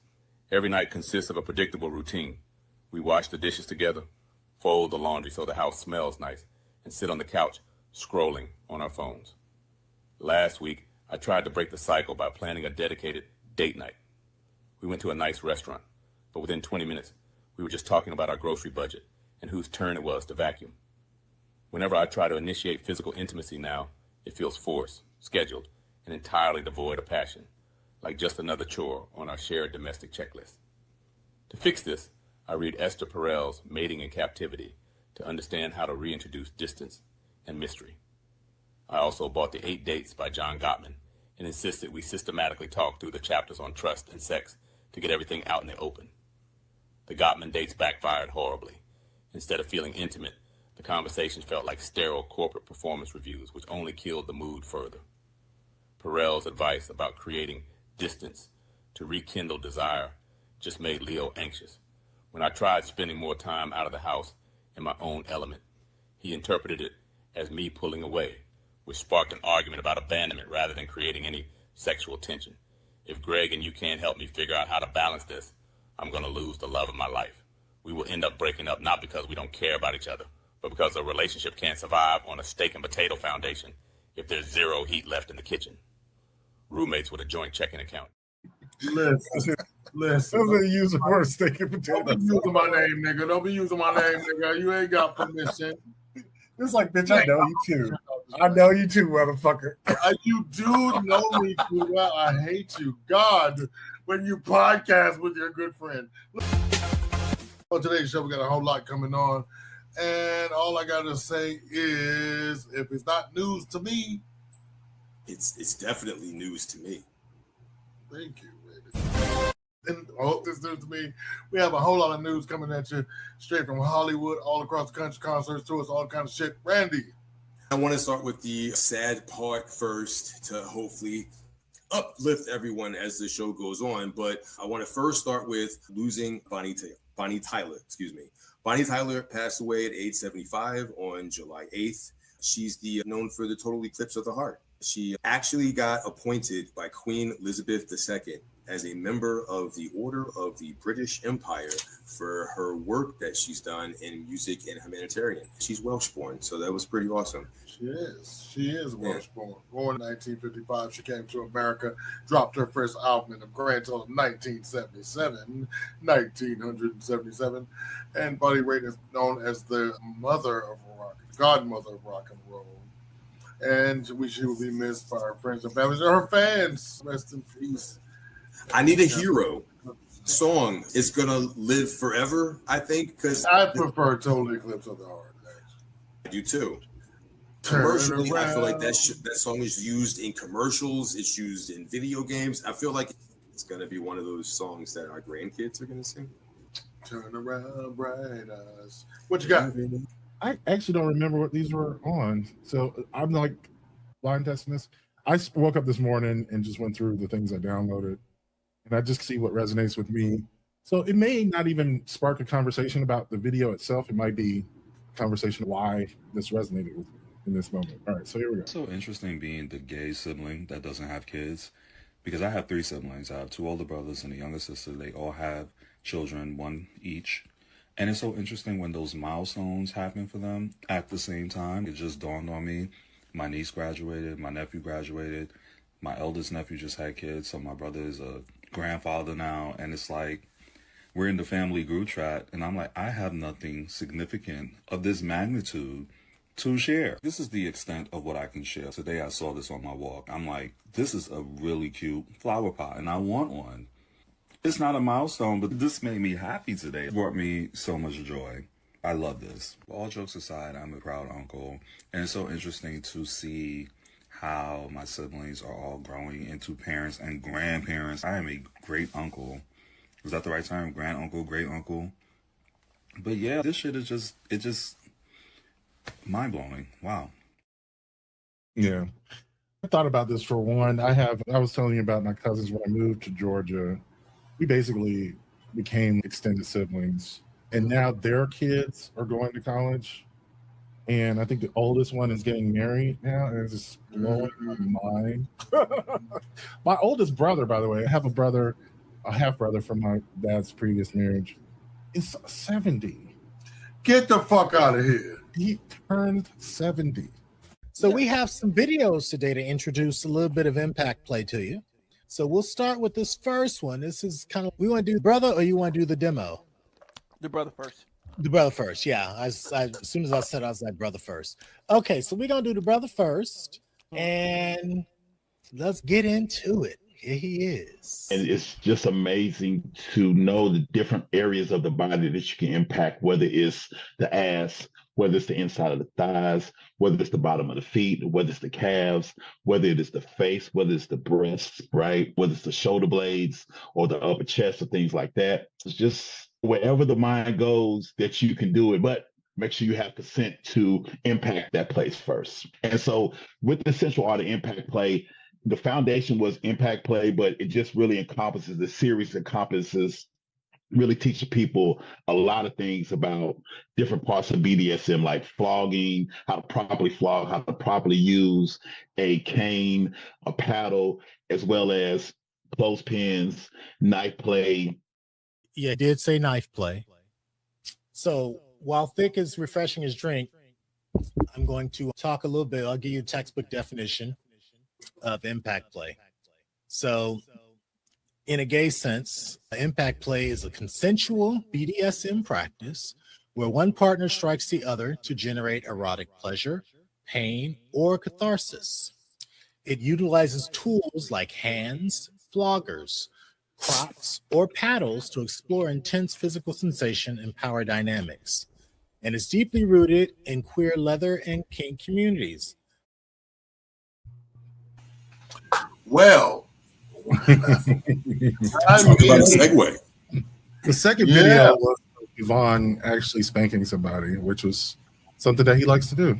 So there you go. To each their own. Well, each one of those shows can be caught can be seen right here on M3 each and every night. You can catch, let's start with Mondays. You can catch Malcolm and I on Mondays. So the Mailbag Mondays, I don't have that because I keep looking for, I don't have that graphic. Yeah, I don't see it. I don't know. Let me see. Well, Mailbag Mondays, we go into the mailbag. Oh, this is the old graphic. Let's go with that. Yeah, we need to probably replace it. Yeah, with that, we talk about relationship life scenarios, and we get the help of AI with that. And Mondays, also 7 p.m. Eastern Standard Time. This may be changing, but it's me, Randy, meets Amitza. He and I get together and we talk about our passion, which is music. I hear music everywhere. I do. The two of you have actually been affecting my algorithm when I. How so? Well, I think I had some. I can't remember the guy's name, but your show on Lenny Kravitz introduced me to. Okay. What was it, Raywood Jr.? Is it Gary Clark Jr.? Gary Clark Jr. I was listening to him this morning. I am so glad that I was like, I got that from your show, and I love it. I love it, absolutely do. Yeah, I'm so glad I could give the world Gary Clark Jr. He is celebrated. His parents gave him. Yeah. You helped reevaluate, reinitiate. It'd be your But I get own what you're people. saying. He's glad he can share that. Yeah. And listen, Yes. He did the same thing to me, Malcolm. I got to give him the flowers for this. Greg introduced him to me as well for the research for that show, and I listen to this dude every fucking day now. Yeah, it was on my list this morning. It was great. I can't lie. It was great. The power of the mixtape. Yeah. Now, if you just can't get enough of this shining face, right here, Tuesday, 7 p.m. Right now, he's on leave. We're doing reimaginings and re-airings of the Swag Suite. I was my man, Swag for Life. Him and T'Challa bring you down the role of the straight's okay, the gay's okay. Hint, nobody's okay. And you can also catch him on TikTok. Swag for Life is his handle there, and he's it's doing some really interesting things over there lately. Now, Wednesday nights, Dear Leader jumps on 7 p.m. Eastern Standard Time, which is the magic hour here at M3. As he talks to us about relationship, mental health issues, religion, all those things that will went I wish so. Bow, bow, bow. And then, as you get teased and tantalized, it makes you think. We talk about books, reading, and all those other things. And if you would, please check out my man, the Double J Chronicles, John J on Facebook. He is generally Swag's sidekick, so you'll see them on Swag's air. I call him an online provocateur. He likes to rile up the wrong people, or the right people, however you look at it. He's like, oh, I'm so glad that you're back. He is a troll. He's a troll for us. He uses his powers for good and never evil. We set him out there to control the world. Now, you too can join on Patreon, become a member of the Patreon community, get access to our exclusive Telegram page where we get to say hello and good morning to us. We have some adult content there that's not for public consumption. We have great conversation, great forums. And Malcolm talks about the books that we're about to read and things of that nature. Oh, and guess what I just found? This. Look what you found. Oh, you found it. Yay. We can delete the other one now.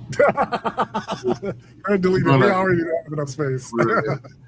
So you can also reach us on Beyonce's web, www.youtube.com. I'm sorry, www.mailbaglive.com. And then you can catch these guys on Friday nights at 10 p.m. with the Rick Roaring Good Time. I was working last night, and I happened to slide my ass over there. Yeah. And I won't be back. Thursday nights, my man Cream Dick Liz Shannon takes us down the road of 21st century matrimony, and that's a rip roaring good time for that as well. Again, here is I visit our website, manleadermindlive.com. And I want to say a hearty congratulations to my people and my friends Beyond the Gates. This week, we'll talk about this later. 15 daytime Emmy nominations. It's amazing. It's historic. It's historic for a first-year show to ever receive 15 Emmy nominations. Oh, wow. So they are going to be around for That's a while. great. It's also the first time two black women were in the same category for lead actress. Nice. Which is fantabulous. I really want Tamara to win, but shout out Carla. Kamo, I love you. Now, Tamara is my girl. We both lived in Harlem at the same time. We have mutual friends. And she is excited. She's a mutual friend of ours died the same day that she got the nomination. So it was bittersweet for her. But, such is life that she's taking it on the chin. She's excited about her nomination. Talented actress in her own right. Congratulations. And I did that for you, Randy, because I know, sir. That's my show. I walk in the door, I kick off my shoes, crack open a beer, spark one up, and we go to the DMV. Yeah, it's nice. It is set in a fictional town in Maryland, so I love that too. Fairmount And we Heights. will at some point, at some point, Randy will be doing an official recap at some point as soon as he pulls his life. Yeah. We've got some comments, Greg. Oh, tantalizing. So many words, exactly. Words. Morph is definitely natural first bottom. He just throws the pussy at Wolverine, and Wolverine will only hit it if he turns into a Gene or Oh god, y'all are Totally agree. Totally agree with everything you just said. Sammy, being the childless gay sibling, I would want more of my nieces and nephews to know that anything my sisters tried to do, I went further because they gave up. I wanted to be the first and the first to do it. Oh, that's what's up. That is what's up. That's cool. Yep. Now I want to make you laugh. Let's get some comedy in here, right? Gandhi and I once went on a hunger strike together. He for Indian independence, and me because I bought a Dior dress at a price you wouldn't believe. But it was 3 sizes too small. He was my lawyer, long before all that business with nonviolence and that little toga. I went to see him one day about an unpaid parking ticket when he said, "Fuller, an eye for an eye only ends up making the whole world blind." I sighed and said, "Oh, Mahatma, you say the darndest things." But really, how are we getting me out of this ticket? Went quiet. For the next 3 weeks, he didn't speak or eat. I was too polite to say anything, so we just sat there in silence while my stomach gurgled. When we finally had our day in court, the judge mistook us for the ghost of his Aunt Bernice and her pet raisin. He threw the case out. Oh, God, I miss that Gandhi. What a litigator. Later, I slipped into that size 0 Dior like I was made of butter. I love him. It's amazing. What is happening? I know. Why is the halal section in Tesco so small? Excuse me, the wahaha section? Halal. Halal.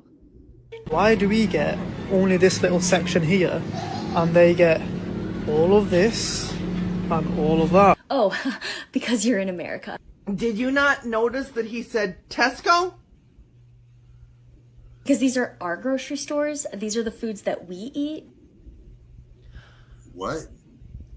Tesco is in the United Kingdom, you moron! If you don't like it, good news. You're in America. You can leave whenever you want. God, when they did the IQ test on you, it came up turnip, didn't it? It's probably insulting to turnips. The time is now. Sweet baby Jesus jumped off a purple pony with a sparkly purple crutch. When you MAGA derps show your ass, the whole world sees it. You really just showed all your isms, ists, and phobias. Like all in one big crazy giant MAGA fucking burrito. The xenophobia, the Islamophobia, the everything. Phobia. Child, who hurt you? Good Lord, butter. Not so easy to choke yourself with the harness, huh? Oh no, you made me wear a harness. Is it leather? Are we going clubbing after this? God damn. No. Don't let go of the leash now. I'm a bad boy. I might run away. Just shut up and poop. Oh, you want me to poop for you? Stop. I'll do my best. Stop. Let me just put this rubber ball in my mouth first. Stop. Anything for you, master. Oh god. I'm gonna see how my dog likes my new drip. Oh, there we go. Oh. How do you like it, starter? Oh my god. Dude, help, it's burning. Oh my gosh. It's burning, bro. Oh my gosh. White people. What the fuck be wrong with you?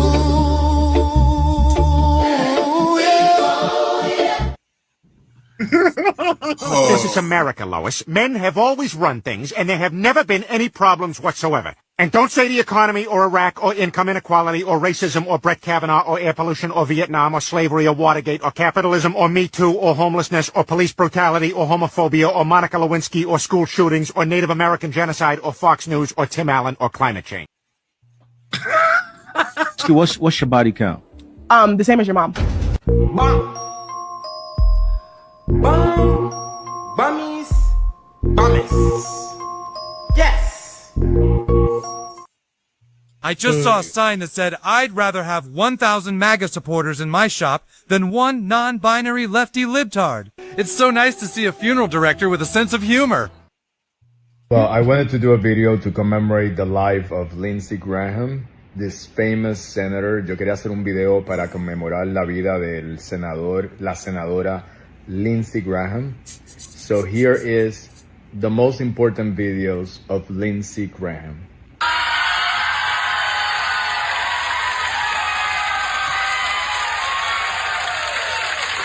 I must have died during surgery because the devil herself is before me. Why, Beverly Leslie, I thought they'd torn down all the corroded old Confederate statues. You remember my business associate, Benji? What happened to the other Benji? Oh, something terrible happened to him. He got old.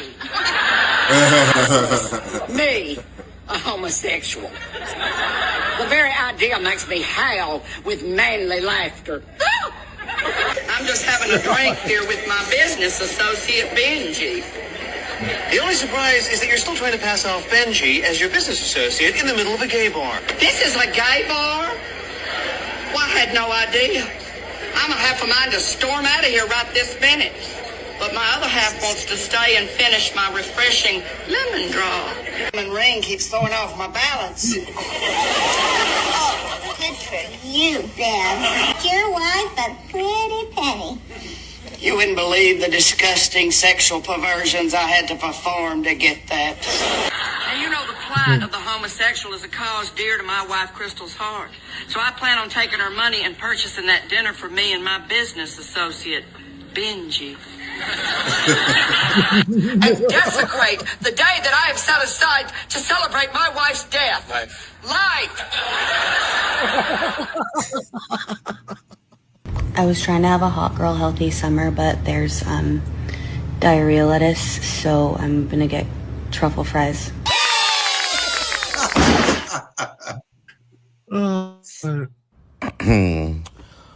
So how are you doing? It's nice to be here. It was a little cramped from where I'm from, but it's a little roomy in here. What is this, a 2-bedroom? No, it's obesity. anyways, thank you for being transferred over here. We were kind of struggling. You know, my sister died a couple weeks ago. Yes. Rest in peace, Khadijah. Yes. Rest in peace, Khadijah. I'm gonna miss her. But yes, of course, bitch. You know, I'm just ready to get all the nutrients we can. I'm ready to call this place my home. We could drink all the water, the electrolytes. We're gonna be so healthy. Hold on, bitch. You must got something mistaken. We drink liquor over here. Oh. Yeah, baby, we drink liquor. What about Aquafina? No, baby, tequila. Well, what about Pedialyte? No, Bud Light. Olipop? Lemon drop. Horchata? No. Vodka. Green tea. Margarita. What you not understanding, babe? I guess I'm about to die too, huh? Yeah. Well. And welcome to another episode of the dumbest quote of the day, coming from RFK Jr., that is, the reanimated corpse he be, the guy that bragged about born an H-train, snorting dirty cocaine off of dirty toilet seats while letting a parasitic worm eat his brain, uttered out of his mouth today that infertility is genetic. And if your parents can't have kids, neither can you. That is a direct quote from the man who's been quite obsessed as of late with the balls of teenage boys and what resides in them. I will repeat it to you again. Infertility is genetic. And if your parents can't have kids, neither can you. And I just have a question for RFK. Are you fucking okay? Because how did you get here if your parents didn't have kids, dear? I'll wait. Right. I just want to. Waiting a long time. I love your ponderance over there. You look out the window. I mean, okay. I was just like, my friend was pondering. Well, here you go. Ponder this. Now, Goldman Domingo, I see here that you are an Afro-Latino. Where is Afro-Latino? It's not a country. ¿Tú hablas español? Maybe. Sí, sí, sí. What are you doing? I'm coming to get my nuts. You didn't put your nuts in this hole. Yes, I did. No, you didn't. Yes, I did. I had fat nuts and I put them right here. You. Yes. Put your nuts. In this hole. Yes. Let me taste them. What? Let me taste your nuts. No. Yes, I need to see if they're salty or got a little tang like my nuts. My nuts taste tangy. Fine, go ahead and lick my nuts. Your nuts taste tangy, so they might not. Oh yeah, let me lick. These nuts are my nuts. They taste salty. Now that I think about it, my nuts also taste salty. So yeah. You just said, you know what? The real question is, are you ready to die about these nuts? Oh, I step to nut stealers like you every day. Oh, baby, I'll bust your nuts for my nuts. Go ahead and bust a nut then. Man, you know what? Oh, so now you just gonna put my nuts in your mouth? You just gonna put my nuts in your mouth? You know what? You can have my nuts. Go ahead. Swallow my nuts. Swallow them. Swallow them. Y'all wanna have a threesome? Oh. Who the hell are you? Yeah, you trying to swallow my nuts too? I thought y'all were... Never mind. I argue with my Republican friends all the time. Trump was our best candidate, Bozeman. Why didn't you vote for him? Here's my rule of thumb when it comes to voting. If the Klan supports you, I generally go the other way. That's just how I vote. Call me old-fashioned. There's racist Democrats too, of course there are, but it's rare. Finding a racist Democrat is like finding a fat white girl with an all-white baby.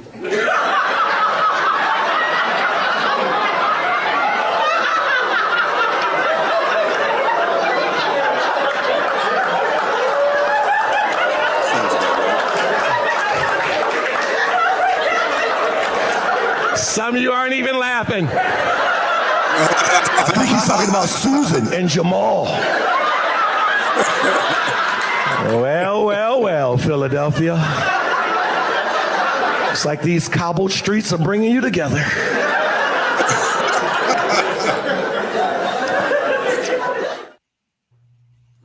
Oh my God. I love comedy. But let's talk about some black shit. Y'all ready for some black shit? Here we go. Why is you messing with my dush? Let me tell you one thing. You ain't got no business using my dush right there in your rectum. This ain't for you. Now, I know you out there getting you some or doing something, and I don't know if you got a little bacteria right there, but this is my boric acid dush. This for my stuff, okay? Not for yours, right there. Now, what you need to do, if you need a dush to clean right there, you need to go get a collar dick. And let them people put some in and clean whatever you got right there. And if you got some bacteria right there, you need to go to the doctor and let them cure you. And stop letting them boys put that back there. Because you ain't finna keep messing with this. This is mine. I don't got one. You done took that other one. You gonna go in there one day and mess with it. And I'm gonna put something else in it. And it's gonna tear it up right there.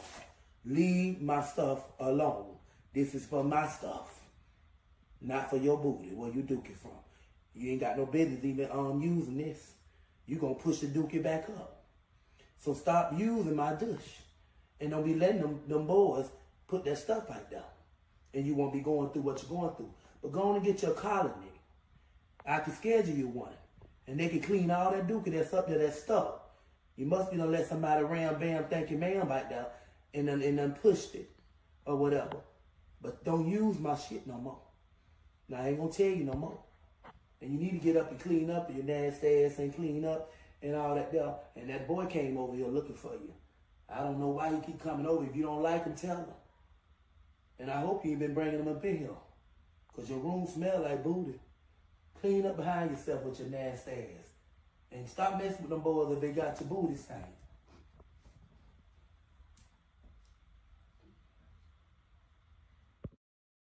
Now, real quick, before we move on, hats off to her. She never said anything negative about being gay. She just wanted him to stop. Start using her douche. Right, and then the other thing, how you use douche with more gas in it? I'm concerned about your stuff. What is going on with your stuff? I'm still gasping that this was said on TV last night. I mean, my opinion, 30 seconds. I think pardoning across the board is horrible. I don't know who started this. I know it's a very long precedent that we have set. I don't think I would have told The that. story, and now I'm also learning governors can pardon because Tim Walz pardoned the child rapist. And Gosh. How? The pardon power of the president is literally in the Constitution, and governors have had the power to pardon since we've had states. We're gonna have to start checking some SAT scores from the gate. Y'all want somebody to play dumb, but then you already dumb. Now we both dumb? Okay, I'm leaving. I gotta go. You know I'm not lying there. Let me just say this, and I'm gonna keep it simple. If you're homophobic, I think you gay. Cause you overly mad about where somebody else's dick is going. If you also want to suck some, we're not gonna judge you. Be who you are. What if Prince was boom bap?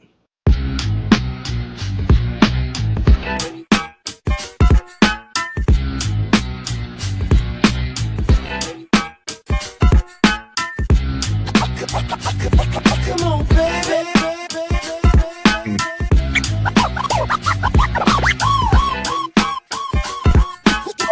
Don't lie. The world you're living in. Take a look around you. At least you got friends. You see, I call my own lady for a friendly word. She just picked up the phone, dropped it on the floor. That's all I heard. Come on, baby. Come on, baby. What if? If you want more than boom bap and all that kind of shit, tune in Mondays at 7 p.m. as my man, it's a me, Randy, Meets coming to you with the mixtape. This next week, we're going to be going back and forth with the late, great Aaliyah. At your best, you are love. But I might have to send Randy a 4-page letter. From the dirty south. Right. Listen, I think we may need a resolution before we rock the boats. Thank you. But we will try again. You know what I mean? If it What is your favorite black catchphrase? If you like it, I love it. Do I look like Boo Boo the Fool? Girl, you better than me. Child. Type shit. God don't bless no mess. Okay, period. I love that for you. I know that's right. Not too much. Okay, so boom. That's every time it'll shut it down. Every time. Okay, so boom. I'm locked in. Ain't nobody got time for that. Nigga, please. Won't he do it? Won't he will? Bitch. That's mine. Because bitch. I know you effing lying. You can say it. I know you fucking lying. I think that's one of my. I know you fucking lying. You got me fucked up. That's You my got me favorite. fucked up. What's yours? What's your favorite black? Yeah, What's your, I like that one too. Yeah. do you have a favorite black saying, Malcolm? What's your favorite black saying? I like you got me fucked up. Or all the way fucked up. Yeah, I like that one. It says it all right there. You got me all. I know you fucking lying, Ken. You can say, I know you fucking lying in conversation. You can say, I know you fucking lying before you get ready to fight. You don't know my life. Who all gonna be there? Right. That's your favorite one. That is definitely your favorite one. Who all gonna be there? I had to. Whose man is this? That's not a black phrase. That's just when you cheat. It's universal. When you had the family Chinese gathering, women are saying the same thing. You know, so when you had the family gathering and they don't know whose man is this. Okay. I don't know. Well, I had to go. Let's get into my homegirl, Auntie Bev. Got some knowledge for it. Hey, Auntie Bev here on Fun Friday with a Fun Friday fact. Donald Trump was right.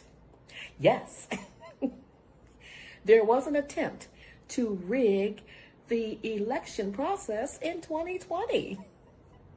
But guess what? Reading comprehension matters. In a portion of the Election Integrity Report, it clearly states this. We assess that Russia is using a range of measures to denigrate former Vice President Biden and what it sees as an anti-Russia establishment. For those of you who don't know, the word denigrate means to criticize or belittle someone so they seem less important or valuable. So yes, Donald Trump was right.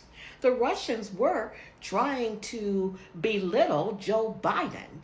And the report also talked about how the Kremlin had actors who were using social media to boost the candidacy of Donald Trump.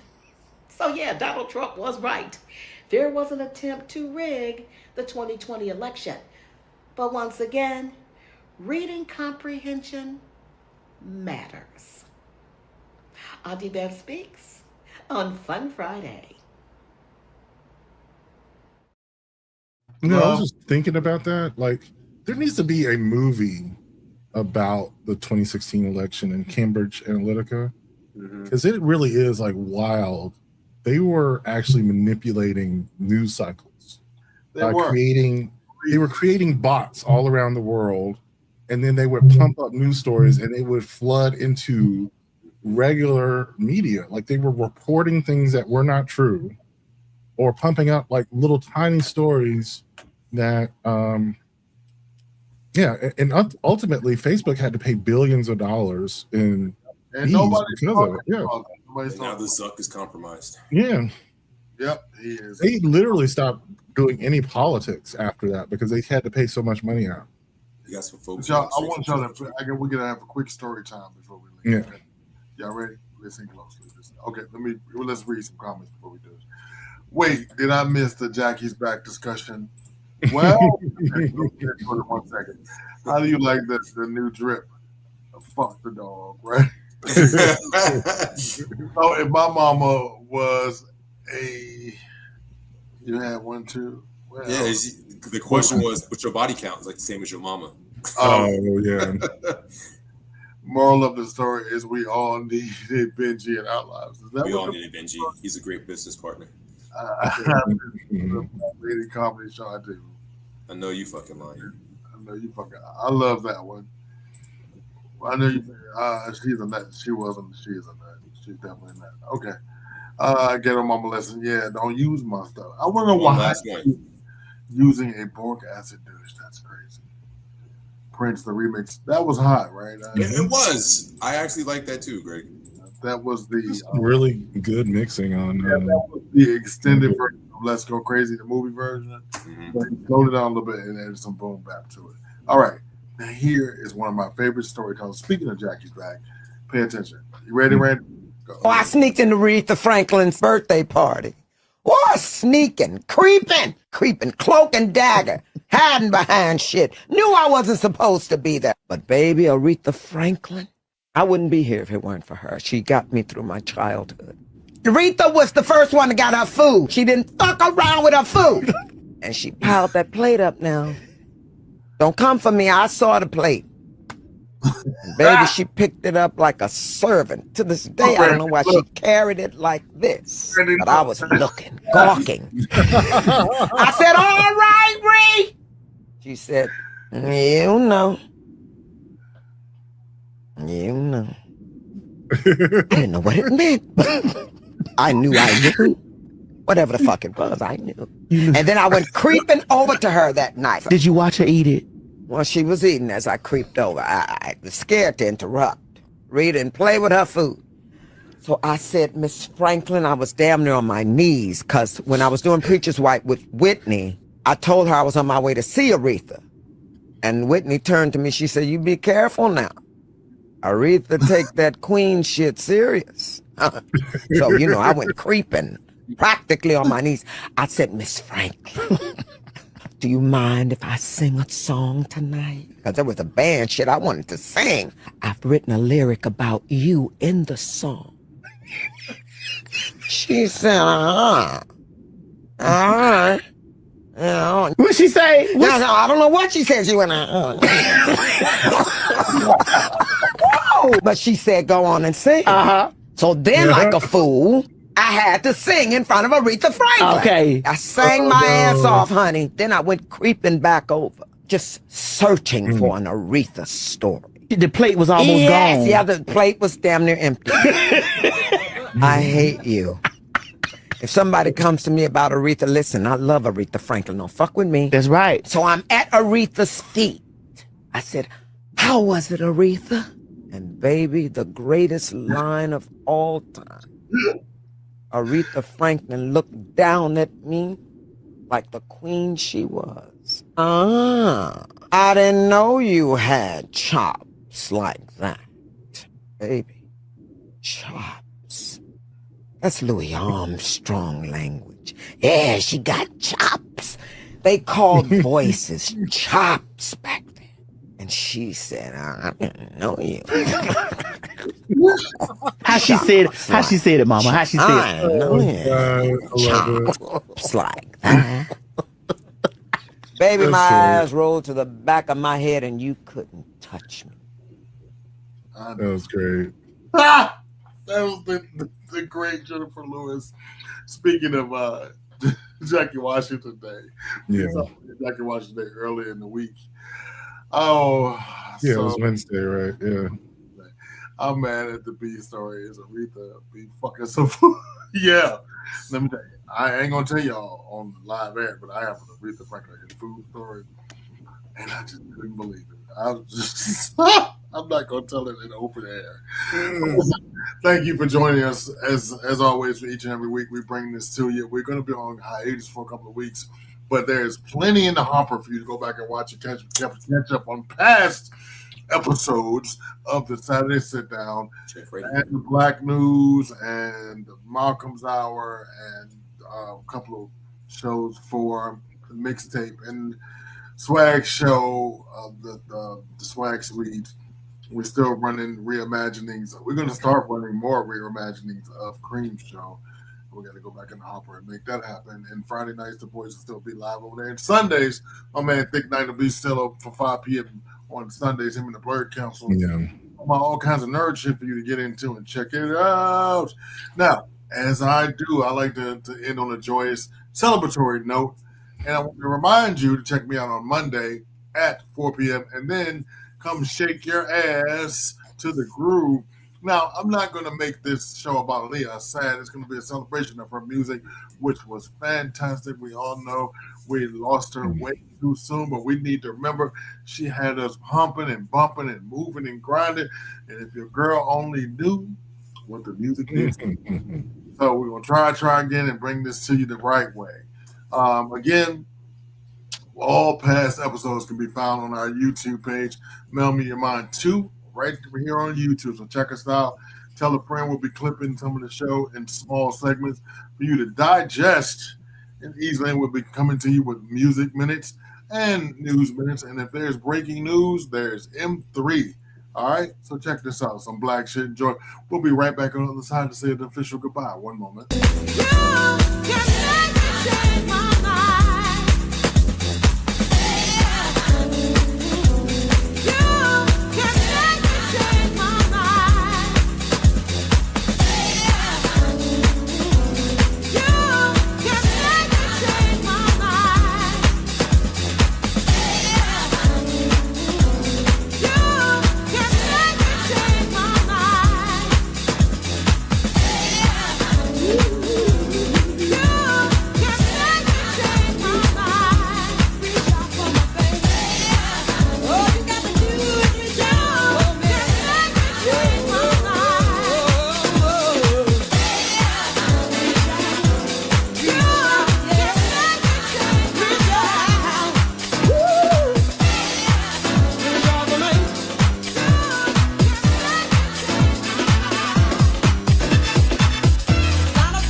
Girl. Okay, girl.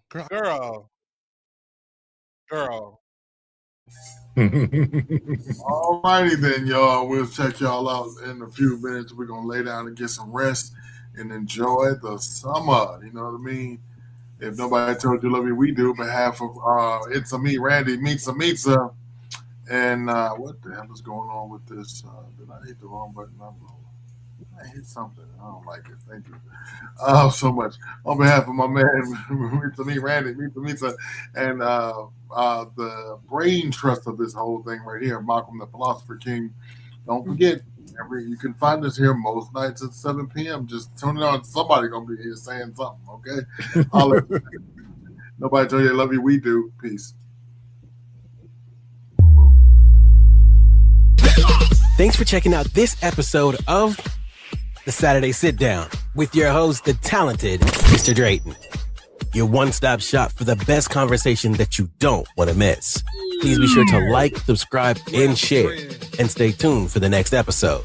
See you then. Okay.